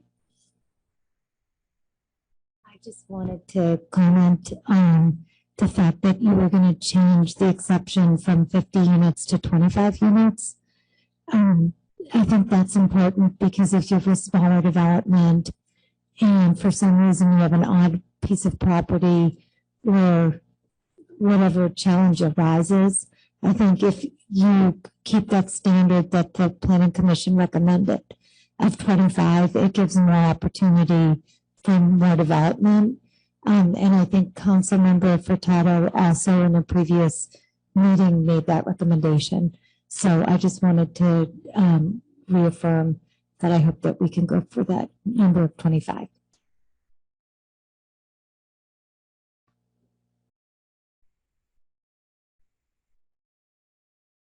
Could you? Oh, okay. Thank you. Jim? So I was racing on my last speech for the 2 minutes that I had. Thank you very much for listening. But I didn't get a chance to thank staff. I think that they've done a great job. To thank Denova, great job on the EIR and the GP. My buddy Jeff with the M Group and Opticos. So job really well done. Thank you, Jim. I have a question before I make the comment. I see a resolution here, PLN, but it says reestablishes the St. Thomas area neighborhood plan as a separate plan and part of the general plan. Is that happening now? Yes. Okay, so, okay, then I would like to comment on that. Okay. Because there was some confusion on where it is happening and things. Okay, I request the city council to retire St. Thomas neighborhood plan and not, re-adopt it or however it needs to be worded. HCD in one of its comments have highlighted the lack of opportunity for housing in the southwest part of the city. Also, the neighborhood plan for St. Thomas is non-inclusionary and extremely discretionary, intentionally creating artificial barriers, raising the barrier to entry. Some of the comments or the lines extracts from the St. Thomas neighborhood document. The document says, some projects have utilized design features that are not commonly found in the area. Like that's discretionary. People will like to bring their own feel to their own house. Maintaining the area as low density. I think that's not what we are going for and trying to maintain it as a low density area or any part of Campbell. Encouraging larger than minimum lots. The document calls for, hey, please maintain larger lots than minimum required. I mean, that's ridiculous in this time. And then another statement, concerns raised by residents of the St. Thomas area over recent projects considered out of character. I mean, again, who is anyone to say whether something is in character or out of character? And it also calls for no general plan amendment in St. Thomas area should not exceed the low medium density classification of 16 to 13 units per acre. Like it even prohibits general plan updates if it is going more than 16 to 13. These are the examples of discretionary mindset that existed 30, 40 years ago when this document was made. I think California, Campbell, and the country has made strides to be more inclusive and welcoming since then. I would like to make that area have the same rules that are uniform with all of the city. The need for housing has increased in the last 30 areas with the new state laws for ADUs, SB 9, and the various city requirements for 10 feet detachment between dwelling units and setbacks. We already are at 4 feet. Like the state law says, you are at 4 feet setbacks anyway. So these rules don't apply for most of the stuff. So I want to close by requesting, please, retire St. Thomas area neighborhood plan. I'm a resident here. I don't see anyone else talking. So please, thank you. Thank you. Anyone else in the audience on this part? Okay, I have a couple people that have their hands raised online. Dennis Randall, are you wishing to speak on this? Yes, I'll take the opportunity to mention it. We're again representing the corner of South Bascom and East Campbell. I'm a little disappointed. I mean, we are in the mixed use map of the general plan, which I think is appropriate. But if the entire area to the west of us is not going to be required to have commercial on the ground floor, that really puts us on an island and really subverts our ability to have a successful commercial presence. So that's my comment. To have a successful commercial, vibrant community, there needs to be continuity all the way through. Now, I know that there's some breaks in the plan or in the street west of the 17, but that doesn't mean it's going to be there always. The portals are there for a reason.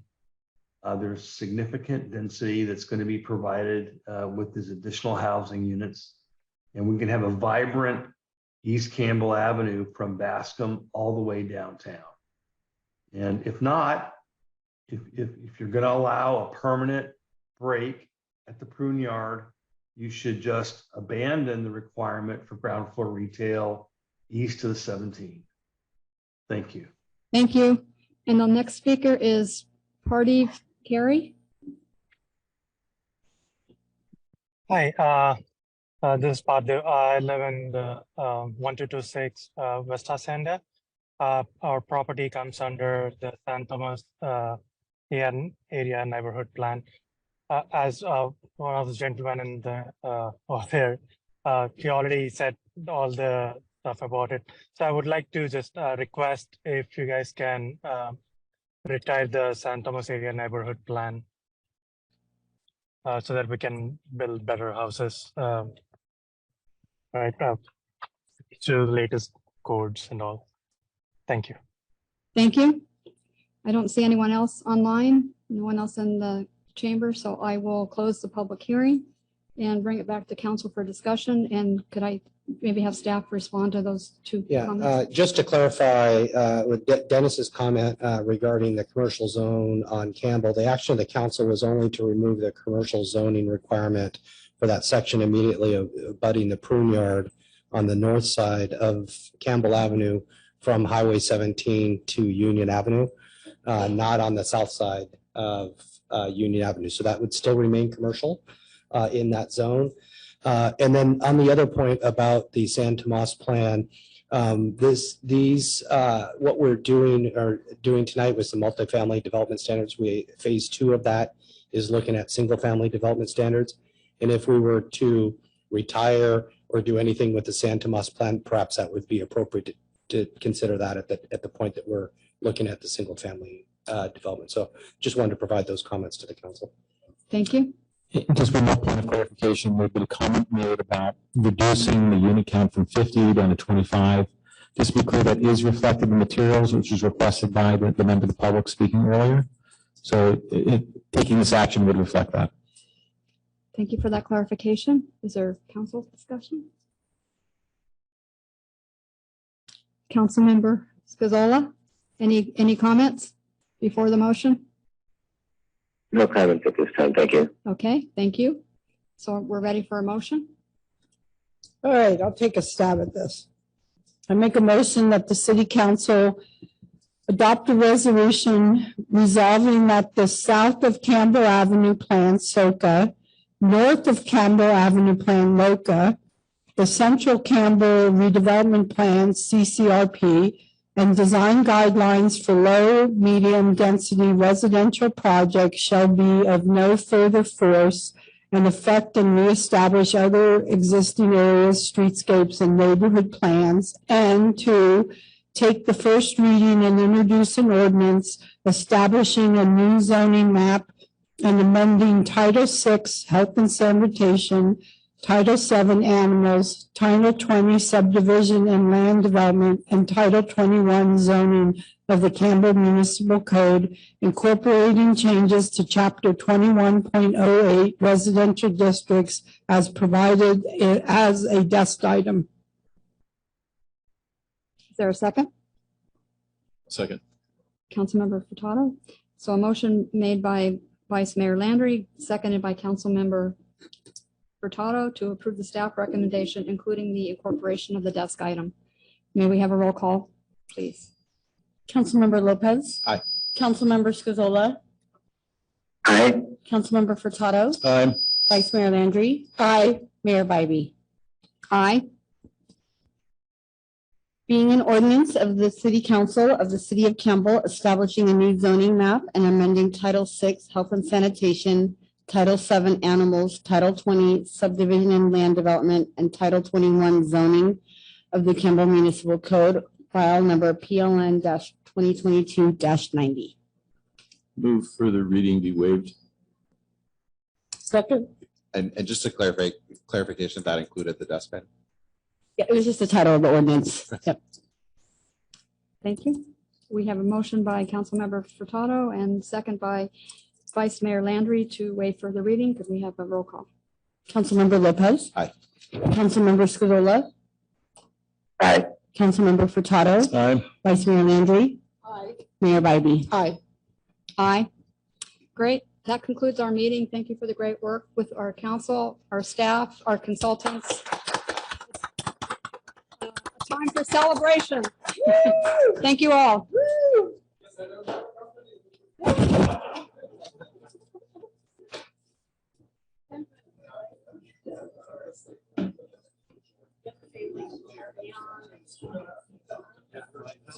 It's just the culmination.